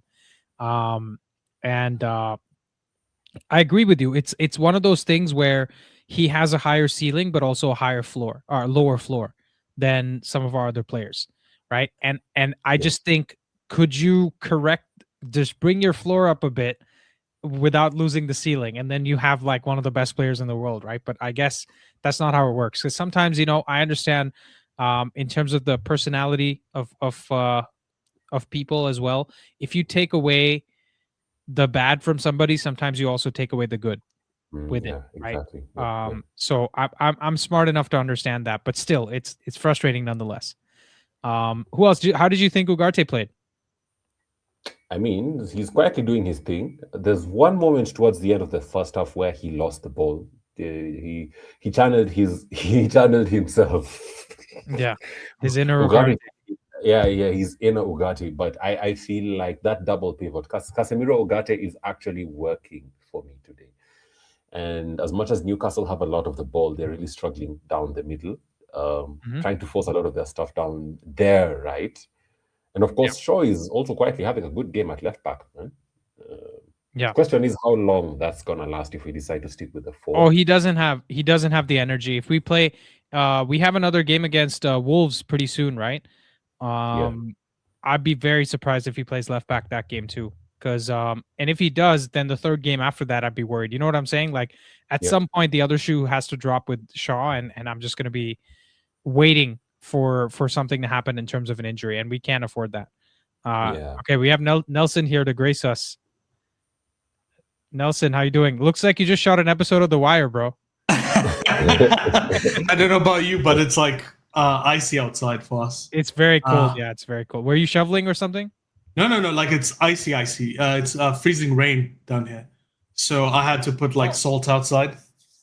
It's still snowing here. It's still snowing here. There's no freezing rain. Yeah. Yeah, we like literally almost slipped as I was leaving the house. So we get I live in like a managed area, like the whatever. I'm still renting, so nice. The guys take care of the salting themselves. Good. Yeah, I mean, you're lucky. Good luck buying a house in Toronto, bro. That's how I bought a house down here. I couldn't afford a house up in Toronto. But you've been staying in St. Catharines for a while, though, right? Yeah, for like 10 years. Yeah, that's fair. For me to move down there now, I mean, no, I wouldn't. Much colder. I wouldn't even go down there. I'm sorry, I wouldn't come down here. I'd rather stay in Toronto, to be honest. Yeah. All right, what's up, man? Oh my days, Dorgu, man, Dorgu, let's go. You know, Dorgu the first two people I thought about, by the way, first Semix and second was you. I went to a stream. He's doing a watch along right now. I went to a stream. I was like, do you still want to sell Dorgu? But to be fair, I mean, the criticisms have been valid. But today he's had a great game. And honestly, putting him in let's be honest, his preferred position, right wing, has really, like he has. We have what I was listening to what Johnson said, and he has it spot on. Like the reason why Anthony Gordon's so quiet is the combination of both Dorgu and Dalot being aggressive on him has negated the whole attack. Murphy's garbage. Like we knew that even before this game. Also, the space there because Gordon is they're trying to funnel their attacks down the wing, right? I did this in the preview. I spoke about this yesterday, where most of their attack comes down the wings. Most of their ball progression, attacking actions come down the wings, and they prefer the left-hand side because of Gordon. And that's why they've been leaving space for Dorgu to run into. We've actually been a proper counterattacking team today. Yeah. We've been giving them the ball and just counterattacking, and these players have looked a lot better. Like Dorgu's looked a lot better. And to be honest, this formation, like I think Newcastle haven't had a shot since the 17th minute. That's nuts. Like complete shutout for the first half. I just hope. I think Ugarte. You had asked about Ugarte. Ugarte's played well to me. I think as much as his passing has been poor, he's had like you know a few heart in mouth moments. Yeah. But I agree. Like okay. So I want people to appreciate that just because I'm a big fan of Bruno, I can still criticize aspects of his game, because that turn he did, the body feint, and then he ran in. Bruno can never do that. Bruno can never do that, right? And that's something that he gives us. If you remember a few streams ago, I talked about this. If we get two dribbling midfielders, this Amorim system gets crazy unlocked. Yeah. And Ugarte actually showed us something he hasn't showed us since he came from PSG, which is he has a good dribbling, like a decent dribble on him. He's from South America. He should be a good dribbler. Let's be honest. Yeah. But the Ugarte's ability, yes, he hasn't passed the ball well, but the way he's been closing down that midfield, Tonali and Bruno have done nothing. They've literally done nothing this game, and it's primarily due to that double pivot of both Ugarte and Casemiro. I want to see how the second half goes. Did you see that tackle when he ran back to get him from behind? I think was it Bruno G that he got from behind. It was Bruno G that he took down. Crazy, bro. That was crazy. But it's also Ugarte does the nasty things that we don't really get, where he'll tag at a person, constantly slowing down play, constantly making sure they don't get into a rhythm. I think that was a perfect half. The question is just what will Eddie Howe do in the second half to adjust, and how we'll play against that. But yeah, I like this game, to be honest. We've shut them out. This is a perfect game. No, Shaylin is saying, Andy, please make Nelson say I'm his BFF on this channel. Shaylin, hey, we're boys. That's about all you'll get from the cast of The Wire. That's right. I can't say that when I'm all black. Yeah, exactly. Go ahead, Johnson. He's also Kenyan, by the way, Nelson, in case you missed it. Oh, yeah, I heard he's from Nairobi. Do you mind if I go farther? Where Nairobi? Born and raised South B, Nairobi, but moved out of Nairobi to Kiambu, Kikuyu. Oh, nice. So you're closer to where Robert lives right now. Yeah. Greater Nairobi, metropolitan Nairobi. Yeah. Nairobi is like a 15-minute drive from where I am. True. it's close. Oh, nice. Yeah. I lived in the west side, Westlands area. Oh, you're in Westie. Yeah, Westie. Yeah. How long have you been away? Oh, dude, I moved here in 2013, so 12 years. 12 years. Yeah.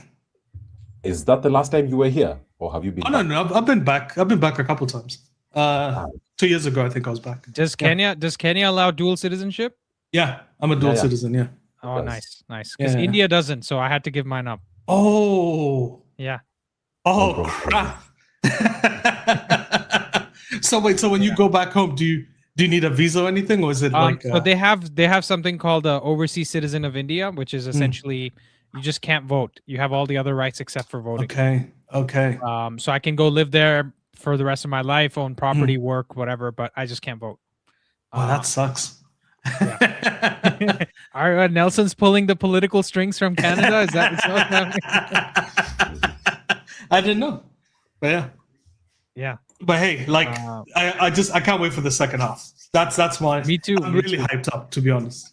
You know what it is, Nelson? This game reminds me a lot of the Ollie's second season, if you remember, where or maybe the beginning, Ollie's second full season, where there were some times where we were in dodgy places, dodgy places. Like we had 2 games against City and Tottenham back to back, and we were like, this guy is gonna get sacked. We're just gonna get smacked. Yeah. And I think this is a case of the expectations being so on the floor that any positivity we're all celebrating. Yeah. Because that's what's happening. Because we're decimated as a squad. Let's be honest. True. And also the last few press conferences from Amorim haven't been super positive. It was the Kobe thing, being beaten to death, the constant conversations about formations and all that stuff. And let's be honest, if he had a 4-2-3-1 like this in his bag, it's ridiculous how good he can. His adaptability has really impressed me. This is the best I've seen was us play in a while. I'll also say this. I think, well, to be fair, this is what he's doing today is easier for execution, right? True, because we're also sitting back and counterattacking, right? Which is a little bit easier to do. I think this is very much a case of the board having an emergency meeting. The second Bruno got injured, boys, we need to do whatever we can to get you the results, because there's only so many times Jim Ratcliffe can come out and say he's going to get 3 years. Before it's impossible to back him anymore.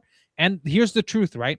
If you want to meet in the middle of where you have been consistently and where I have been consistently, I think we'd both agree it's more important that he stays to the end of the season for the project 100%. To succeed than it is that he plays the style of football that he wants to.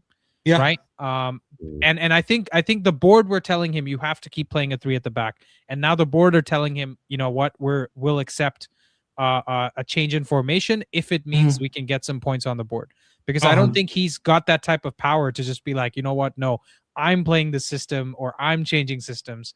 They're not giving him that kind of power. Oh yeah. And honestly, I know the game's the game just started. It just started, yeah. Yeah. We can touch base after. Yeah, sure. Sounds good. Thanks, guys. We'll see you. We'll see you when a goal goes in or something, or we'll see you after the game. Let's meet you, Johnson.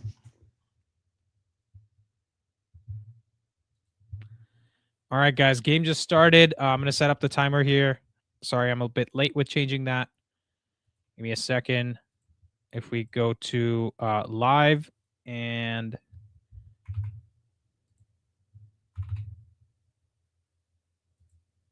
hopefully that has changed it. My overlay is a little bugged. Okay, we should be good.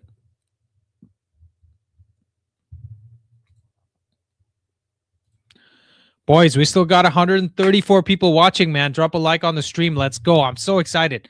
After a long time, I'm actually excited to watch a game. And how nice is this? Hopefully they don't hopefully I haven't missed anything here. I don't want egg on my face to have excitement and then they scored. Mount is injured as I feared. What happened? They make a change at halftime? Oh, shit.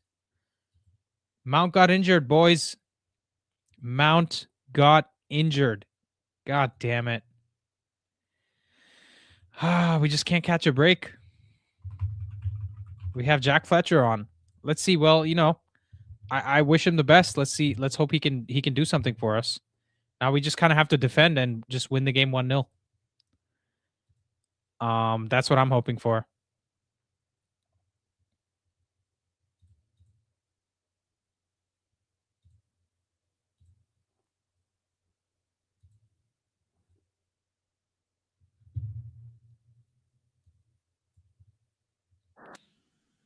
Let's see. From Old Trafford in Trafford, Greater Manchester, England. So my Google TV says. Shaylin's probably at the airport on his way to London, England, and he says he's not going to go watch a United game because he's not a true red. Is that right, Shaylin? Is that a good? As he gives the super chat, I just talk shit about him. I love it. Shaylin says, unfortunately, going to miss the second half since I'm playing. GGMU, come on, United. Yes, brother. We'll see you. We'll see you soon. Safe travels. I hope you enjoy your time in London. Shaylin being the GOAT, as always. We got 100 people watching, guys. Please drop a like on the stream. Help us out.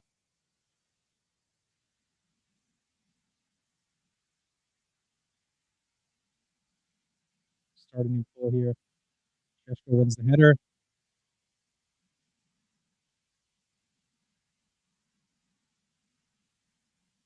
Start a new poll. My mic is bouncing. Bouncing where?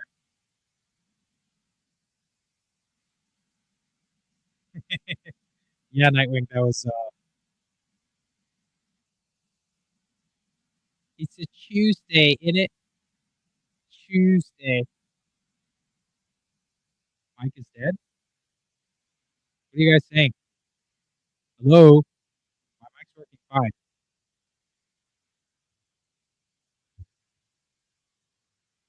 Can you guys still hear me? Maybe I need to test this myself.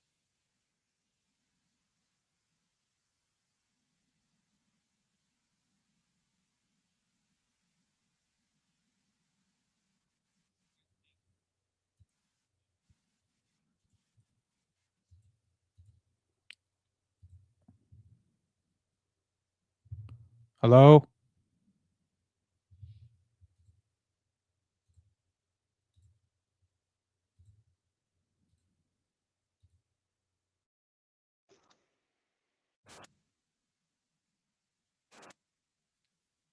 Hello?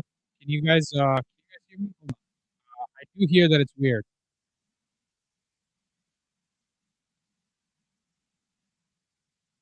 Oh, I think it's fixed now.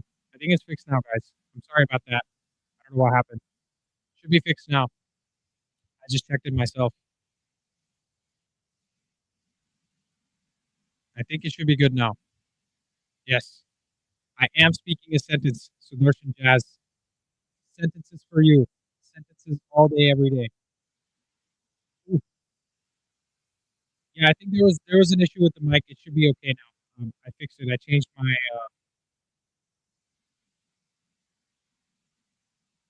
Oh,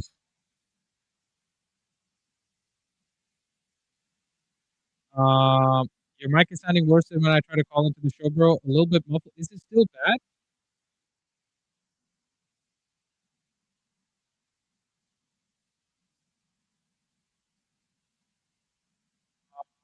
Okay, guys. I'm sorry. Let me try to restart my StreamYard.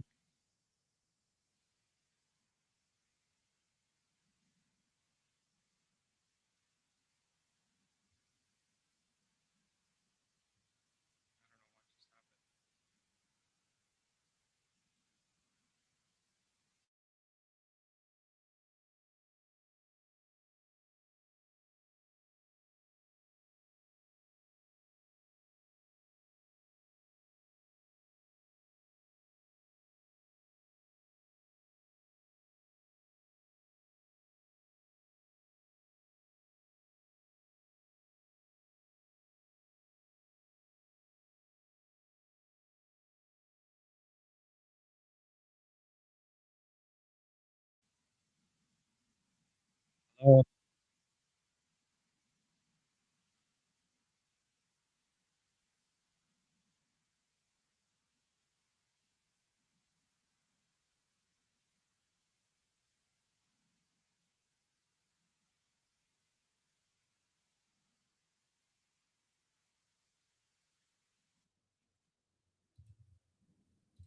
is that any better now?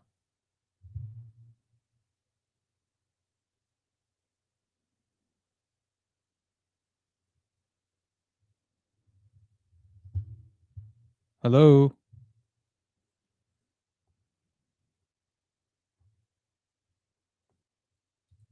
Can you guys hear me okay now?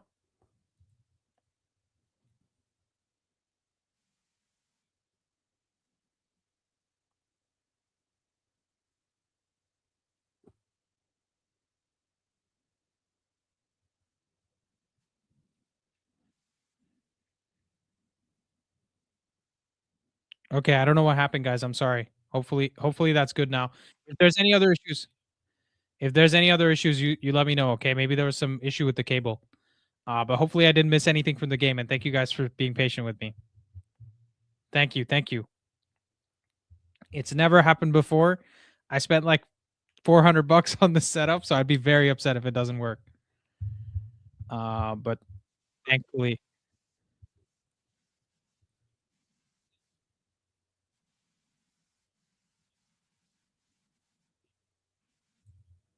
okay. I just heard it back myself, and hopefully it's good.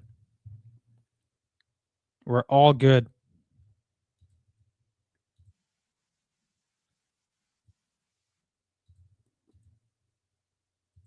Okay, now I need to pay attention to the game because I've had a head loss with my mic loss, mic loss, head loss both. Neville, thank you so much, man. Thanks for letting me know. Much better. Thank you guys for your patience and for letting me know. Appreciate it. Now let's get back to the game. 53 minutes in. Hopefully my game timer's okay. Yes, it is.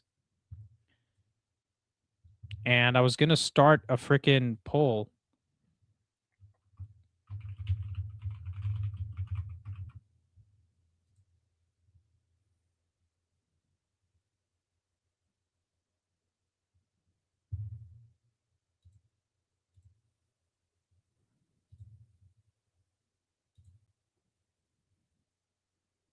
Sheshko giving Tiao the chase.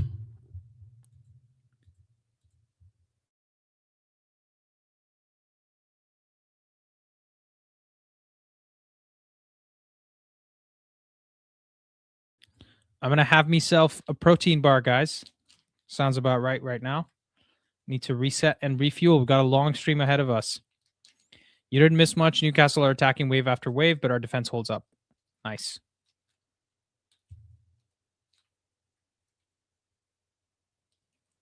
Jack Fletcher tries a pass in behind, gets cut out.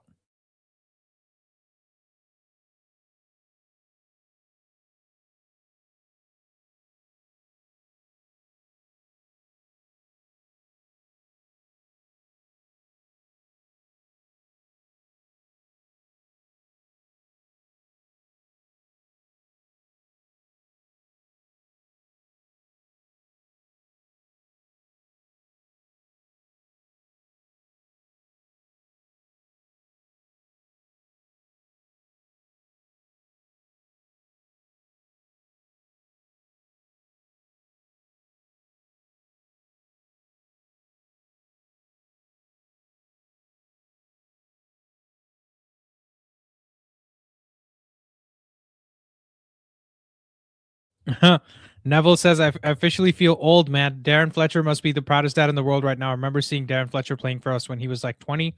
I feel so old. Anyone else? Yeah, I agree. I mean, Neville, how old are you, brother? I could have sworn we're like around the same age. So unless you were watching Darren Fletcher like in his 20s when you were young as well, maybe I've horribly misinterpreted how old you are.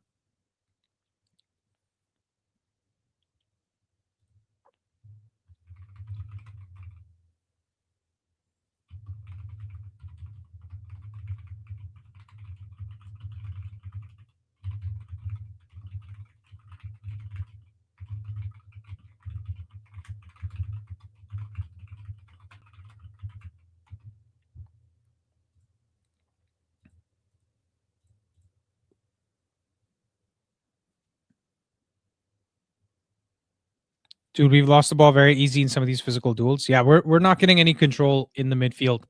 But this is kind of what you expect, right? Our team is decimated and Jack Fletcher is still a young kid.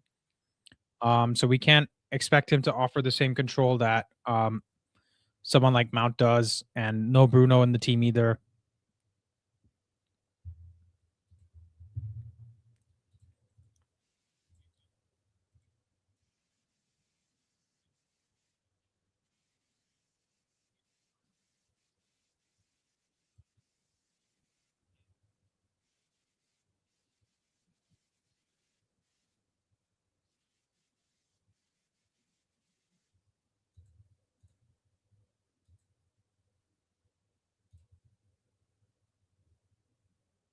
Neville's 29. Yeah, okay. So I'm 31. So you're just watching him from a young age. Then I see. Mount needs to be sold. He's stealing a living. Guys, we've officially found Rishi's burner account. It's Kenobi 4582.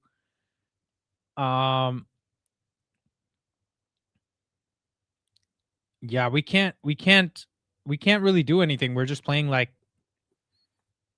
we have absolutely no control on the team. And I think this has gone more to a 4-4-2 now with Jack Fletcher playing off the left.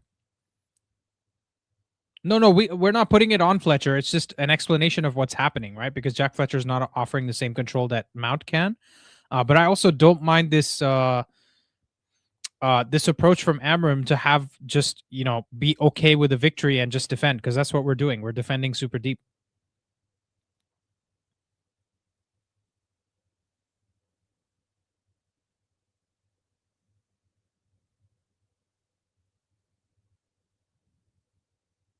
Oh, Dorgu trying to do a Gareth Bale impression there.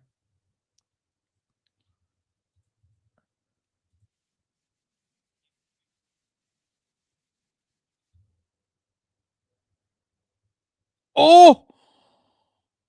Oh!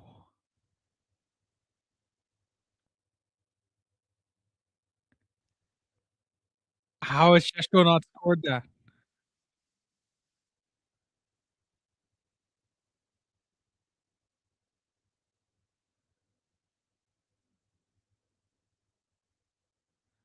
Bro.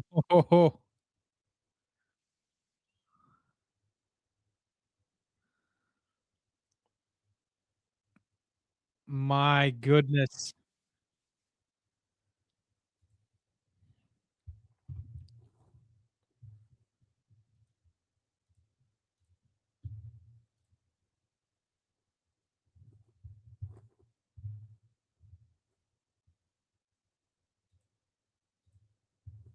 Casemiro can't believe it.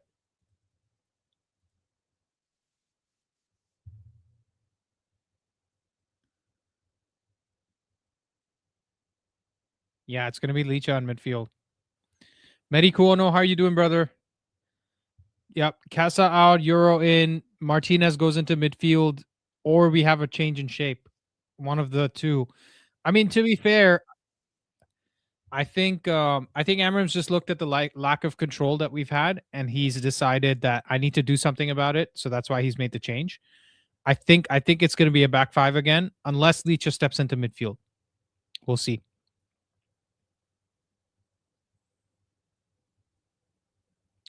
So I guess it's Fletcher and Ugarte in midfield, right? We'll see. We'll see. I still see Licha in the back line. I'm actually still seeing a back four, so I have to pay attention to like a couple of minutes of game to really fully reconcile what Amorim's plan is here.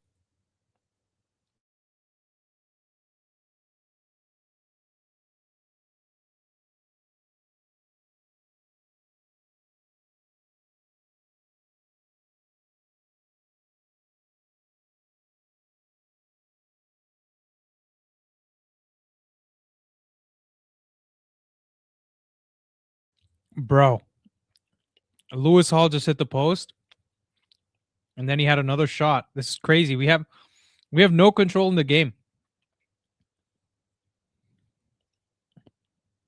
Oh,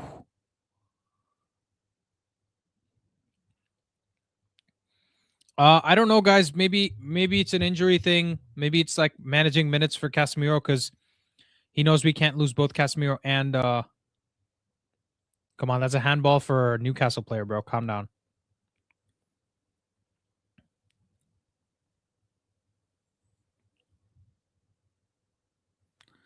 No, I'm not a fan either of taking off Kase, but I'm sure he has a good reason for it.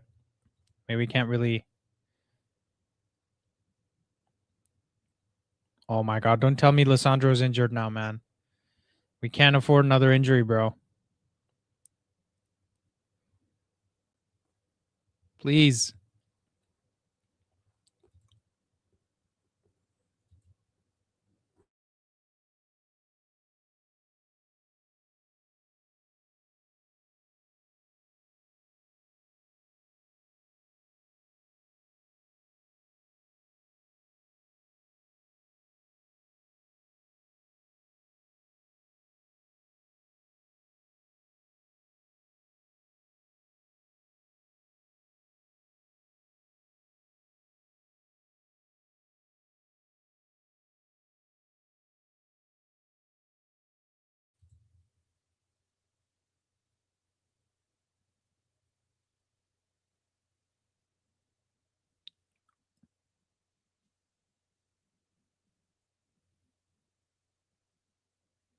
Okay, apparently it's not a penalty for handball. They're looking at another incident.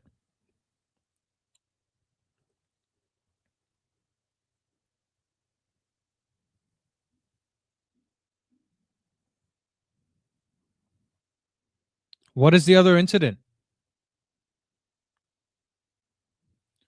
What is... Guys, I'm about to lose my shit at VAR. What is the second incident? Are you having a laugh?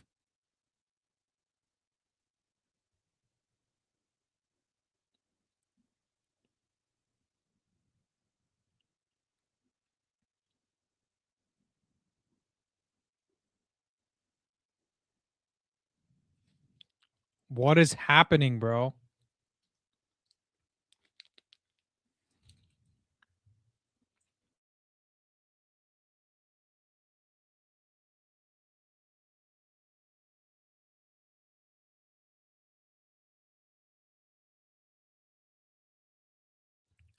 I mean, guys, I'm not a big fan of swearing, but I really want to swear right now. I'm sick of this freaking VAR circle jerk boys club of freaking decision making, man. Some nonsense here. Come on, pass it. Let's go, Dorgu. Let's go. Dorgu the athlete, bro.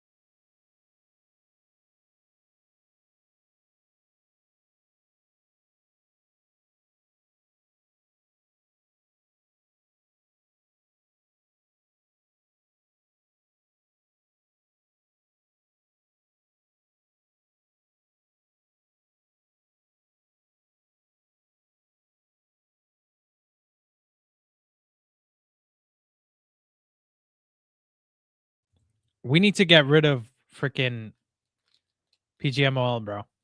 I'm done with PGMOL. What, checking another incident? What? There was no incident to check. Giving people nerves for no reason, man. Nonsense. Any hopes on Xerxes? He has to help us see this game out. We have to win this 1-0. I don't really see us winning another game. Sorry, scoring another goal. I mean, we have a chance on the counterattack.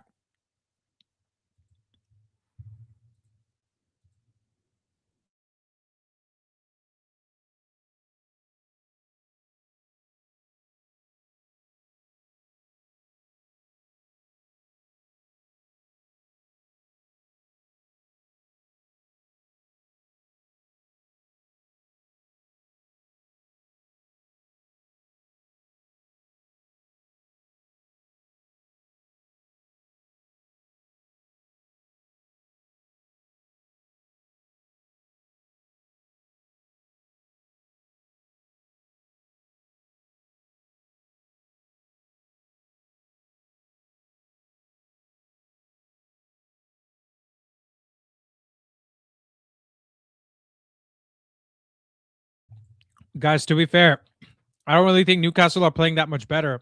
I think it's a case of us getting a lot worse without Mount and Casemiro.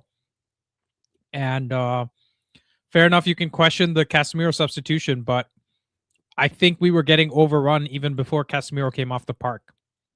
It's not really that, let's not forget that this was happening even before Casemiro left. So maybe Amorim saw it and he's like, we need to change something. So he's changed shape. He's gone to a 3 at the back. And this is what's going to happen now. Everybody's going to say, if we draw this game or we end up losing this game, they're going to say it's because Amorim shat the bed. He's not asking Mount to get injured, guys. Come on.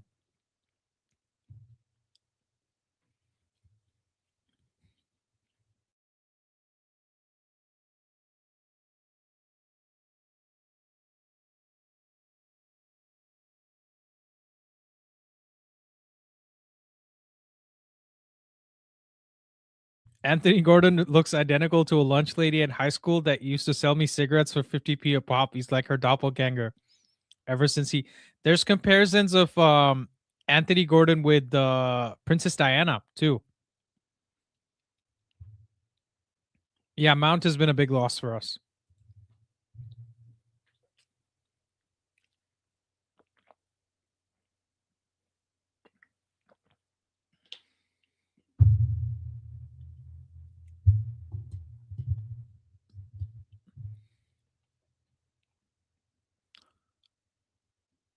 Yo, ref.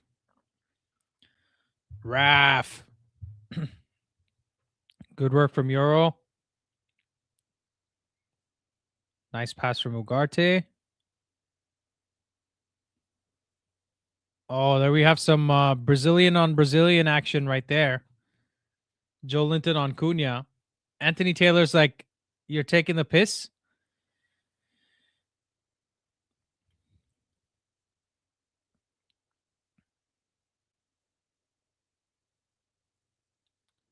Anthony Taylor's shaking his head like he dived, bro. I'm done with this. I'm done.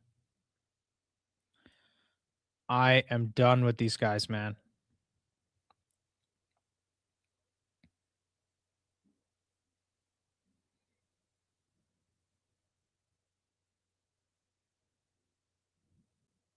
Oh, let's go.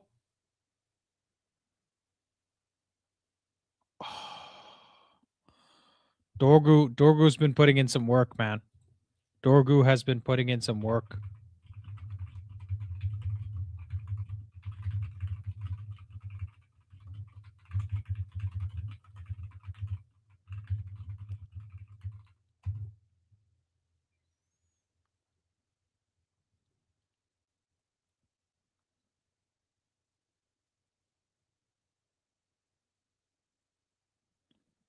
Dorgu man of the match easily? Absolutely. Let me turn the lights on, guys. It's a little dark in here.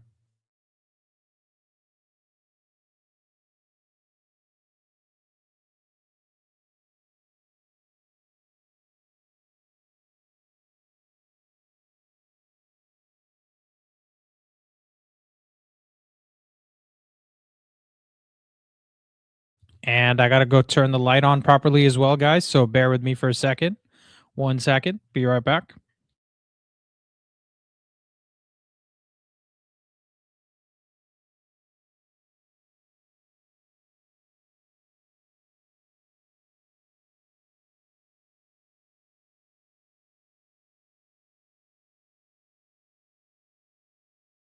There we go. You guys can see me a little bit better now.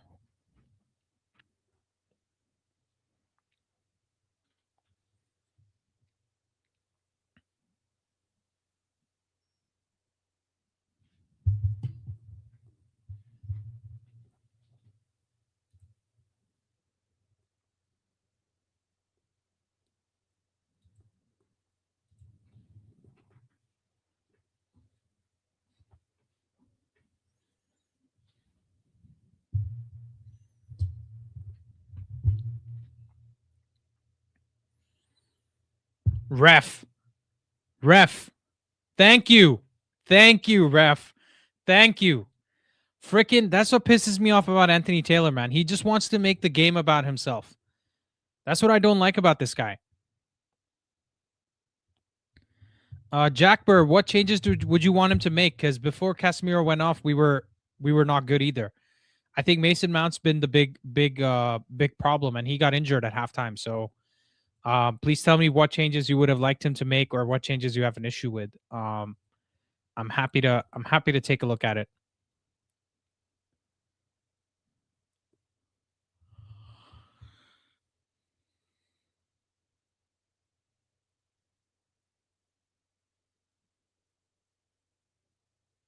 How does Dallo miss that? How? Maybe he was offside. Oh.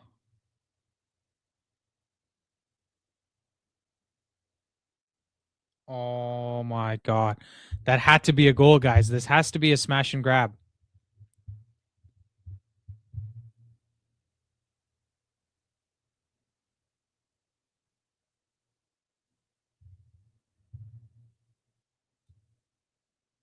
Dorgo is playing right wing. He changed shape once.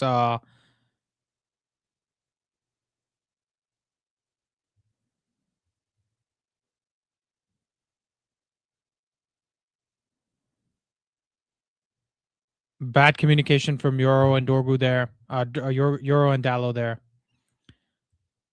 So look, he's moved Dorgu to left wing back from right wing, right?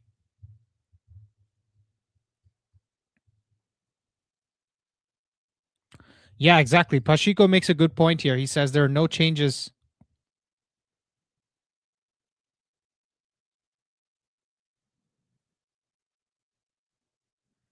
Yeah, Pacheco makes a good point that I don't think there are no changes that would have made us regain control in the second half. We were always going to look like this. Bad pass from Sheshko on the break.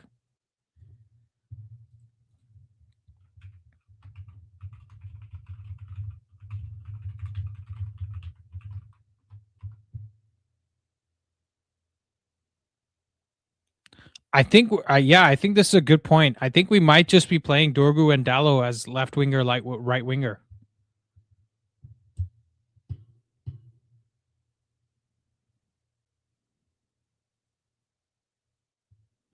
And hasn't Gordon switched sides?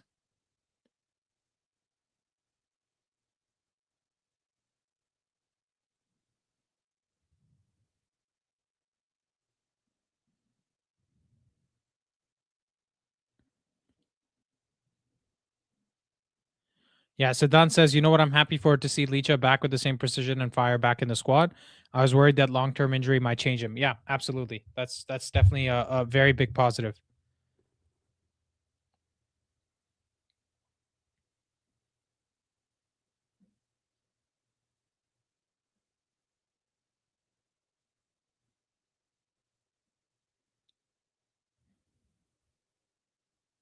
It's a little too casual from Xerxes. I'm gonna be honest.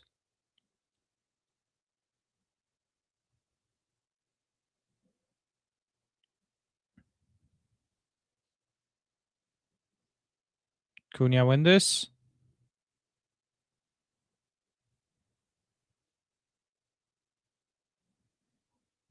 Did Dorgo just borrow his left foot from Ahmad? Yeah, I mean, to be fair, it might even be better than Ahmad's. And Bumo is the best left foot in our team.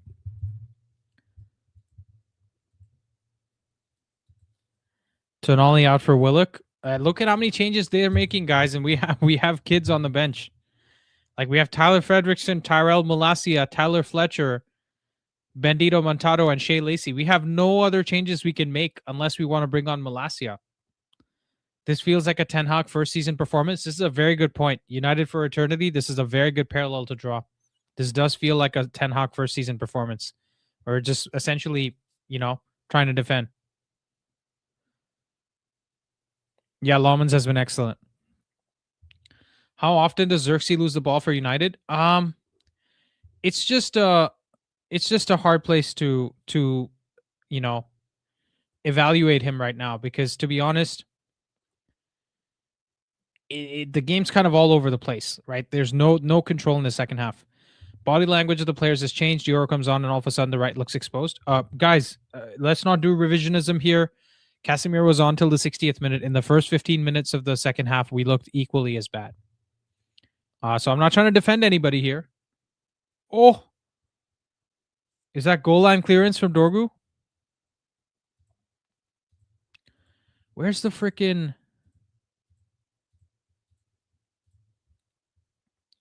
Yeah, you look at the momentum graph, guys. As soon as the second half started, the momentum's all for Newcastle. Crazy from Lawmans. And Luke Shaw with a back foot, with a back heel clearance there. Crazy. Back heel block. Messi's king, but Harry Maguire's a god. Yeah.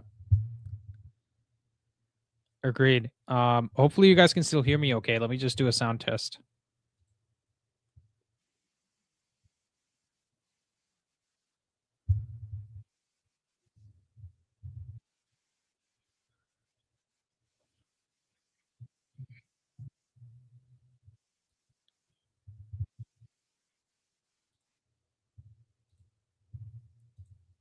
England football chicken players all. That's a sentence right there. Gordon played the keeper, not the ball. I mean, this got to be a smash and grab. Like, we need to just get the win here, guys.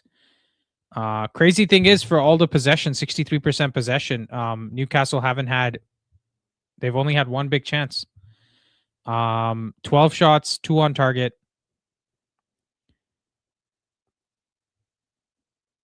Dallo struggling. Oh.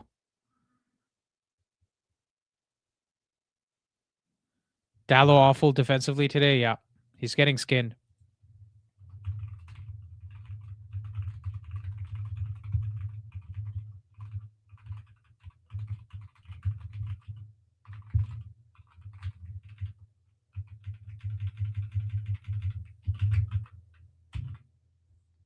Dallo awful defensively today. Yeah, absolutely. Not good enough.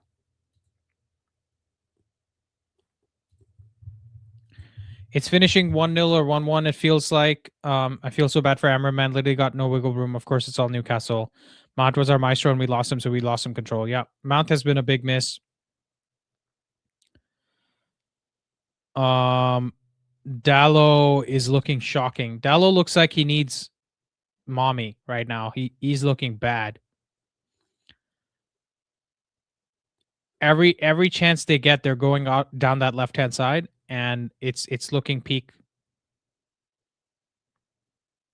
Dallo can't get near the ball right now, man. There we go, finally. Come on, let's give him some respite, bro.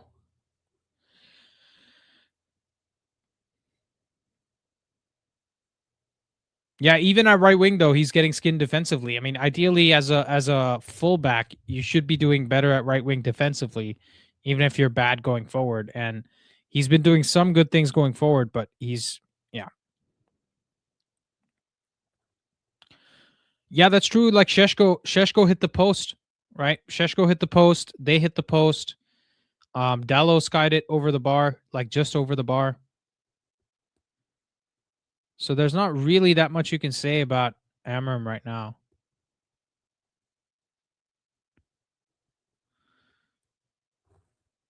Cunha should have passed that. That was a pass.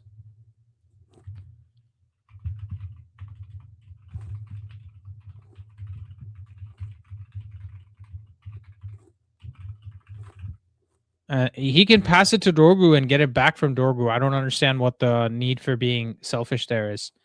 But Xerxes, in this situation, we don't have the up ball. Yeah, I think he just needs to relax a little bit. Just give it to Dorgu and wait for the cutback.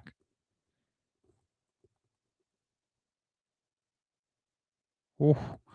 Guys, low key, Lawmans has been man of the match today. Low key. Just saying. Lawman's man of the match. Let's get some love for Lawman's in the chat. He's been keeping us in this game. This is like a De Gea type performance today.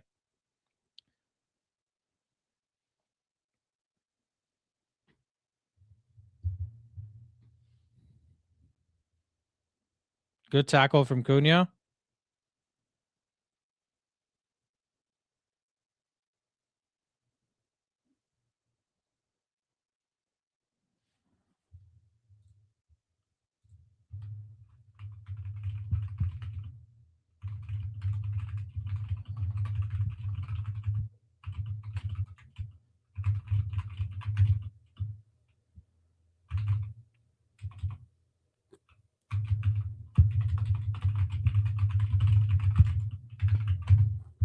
Okay, guys, we just like the problem is we're so bad on the counterattack because there's so much space behind Newcastle.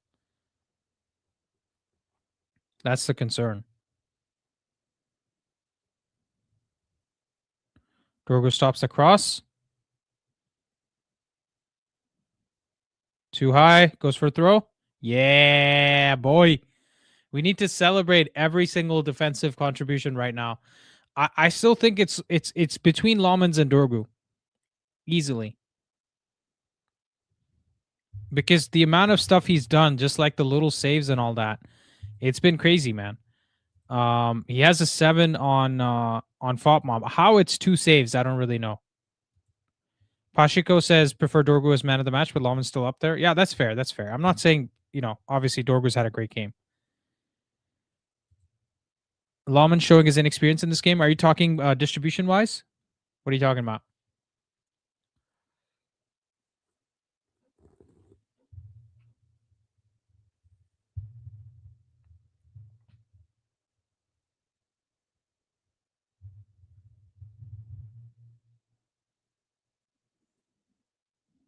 Oh.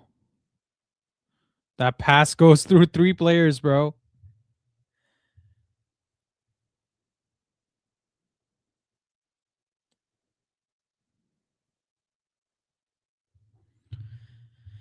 Oh. We're hanging on, guys. We're hanging on.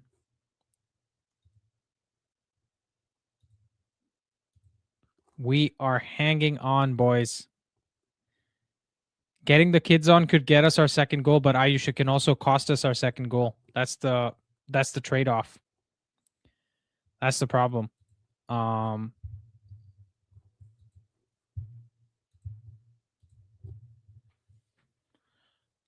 Sheshko was having a good game. What do you mean? I think in general, guys, see the losing Mount was a big problem for us. I wouldn't really put it down to intensity in the second half. Yeah, he's still coming back from full fitness. I agree with that. That's a good point. Chat full of agendas. That's what's up. Yeah. It's more fun with agendas, bro. That's how it is. Let's get that clean sheet. Yes, sir. Pot calling the kettle black. Gordon, I love you. What did Gordon do? Martinez has been good today. Martinez has been good today, man. Just going to say that.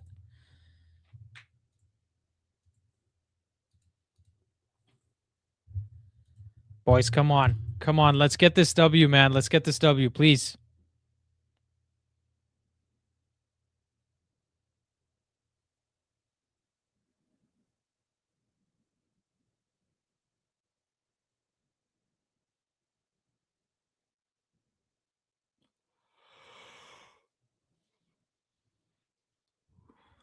Ooh.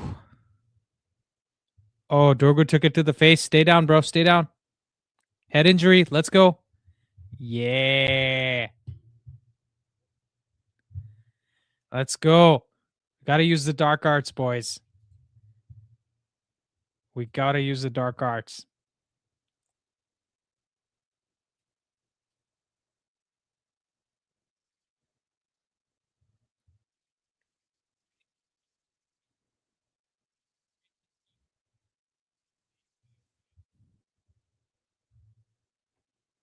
Oh, yo. Guys, that's a rare Pokemon right there. We got Malacia playing. We got Tyrell Malacia. God damn. God damn, god damn, god damn. Oh. Guys, we're this is like marinating yourself in some butter and some salt and presenting yourself to a hungry lion. Okay? That's what this is. Oh my god. Oh. No Martinez, no Shaw for Malacia and Fredrickson. Oh, I can't watch this, guys. It's not good for my health. This is not good for my health. I gotta stand up. I gotta stand up. I can't be sitting while I do this.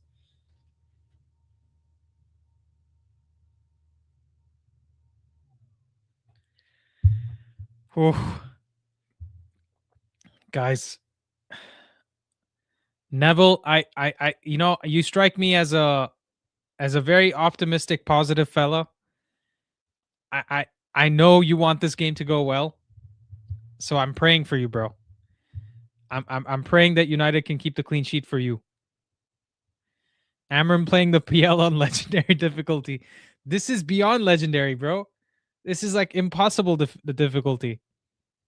I mean, I'm so glad Dorgu scored that goal because this, like, we deserve this win. I don't care if they've been the better team. Like, they've had the ball and they haven't been able to create stuff in the final third. Fair and square. They've had freaking 65% of the ball. Second half, they have 75% possession and they've created one big chance. Right? So had United done the same thing under Amorim, then we'd be criticizing Amorim. So where's Eddie Howe with all these players that he's bringing on? We have nobody, dude. We're playing Tyler Fredrickson in freaking defense. We got Euro. It's Malacia at center back? Where is Euro? Okay, Euro's at center back. So we're still playing a back four. We're playing Malacia as left back. Dorgu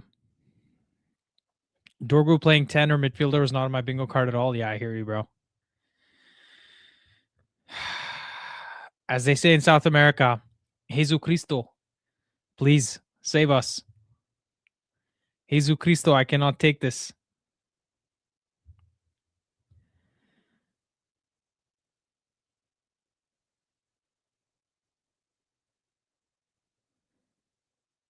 I think, honestly, guys, I might just start paying attention to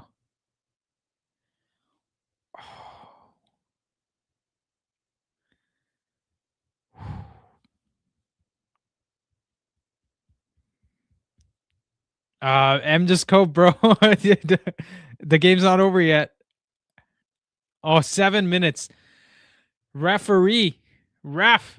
Sack the PGMOL, bro. Sack him. Honestly. Sack PGMOL. 7 minutes. Ref. Have a word, ref. Taking the piss, mate. I'm going into my Australian accent, guys. What the hell is 7 minutes for? The Dorgu injury lasted like 30 seconds. Oof. Fredrickson plays it forward. I can't watch this, guys. I can't watch this.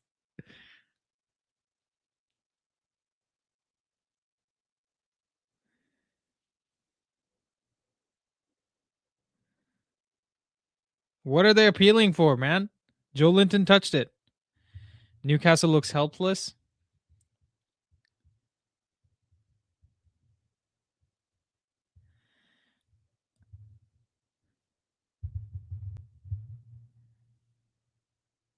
And keeping players fit is paramount. Yes. Nice. I see what you did there by using mount in the word. Paramount. You know what I'm saying?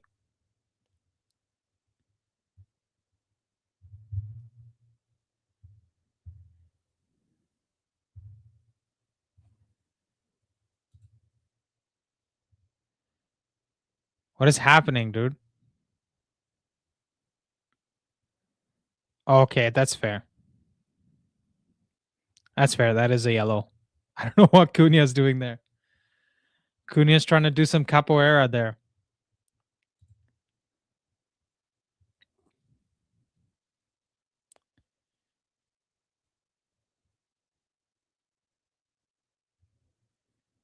It's like watching Wolves against Wolves. I mean, it's like watching Everton against Wolves, right? It's not quite Wolves against Wolves, but we're hanging on. Like we're hanging on by a thread. That's absolutely 100% true.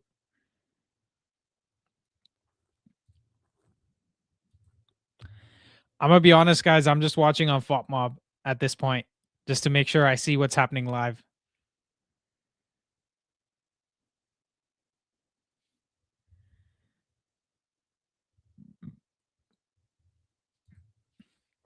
Excuse me.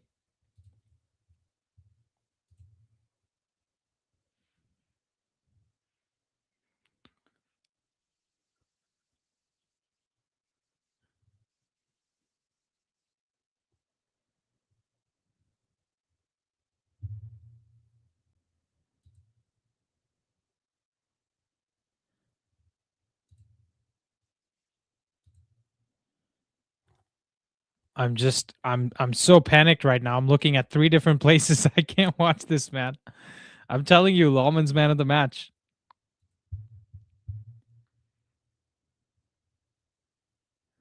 Lawman's die Mauer. Is that German?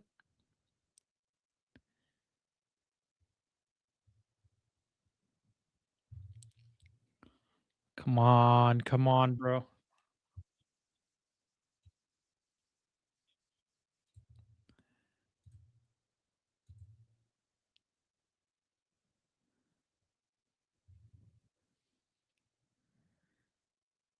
Oh, let's go. Oh. Lawman's. Oh, German for wall? Okay, thank you.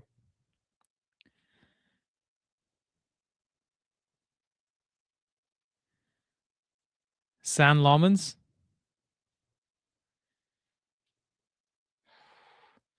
It's the longest 7 minutes of my life.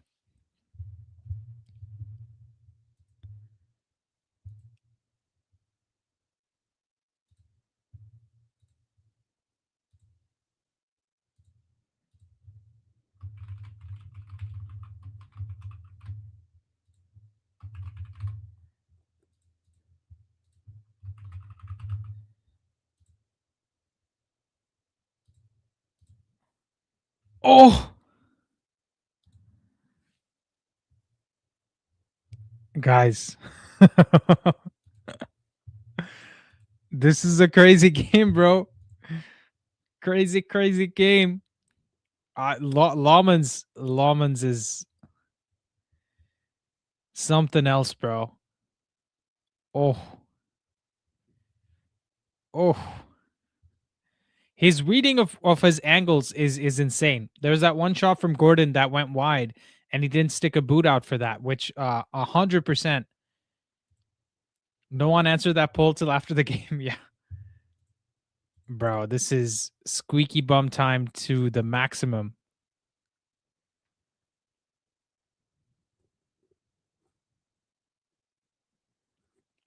I don't want to see any minute, and not a single second past 97 minutes. Euro does well. Pass out to Dorgu.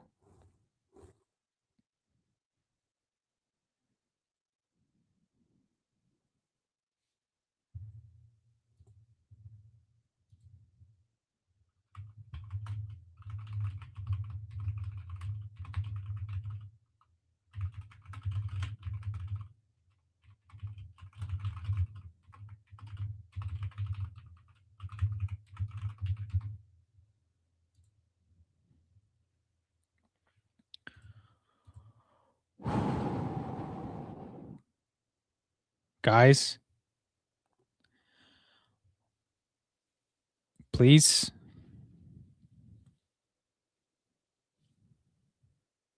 Has FOPMOB called full time? Full time. Boys, it's full time on FOPMOB. I'm sorry to ruin it. It's full time. I can't take it anymore. I'm so sorry. I think the whistle's been blown, boys. I think so. If this is correct.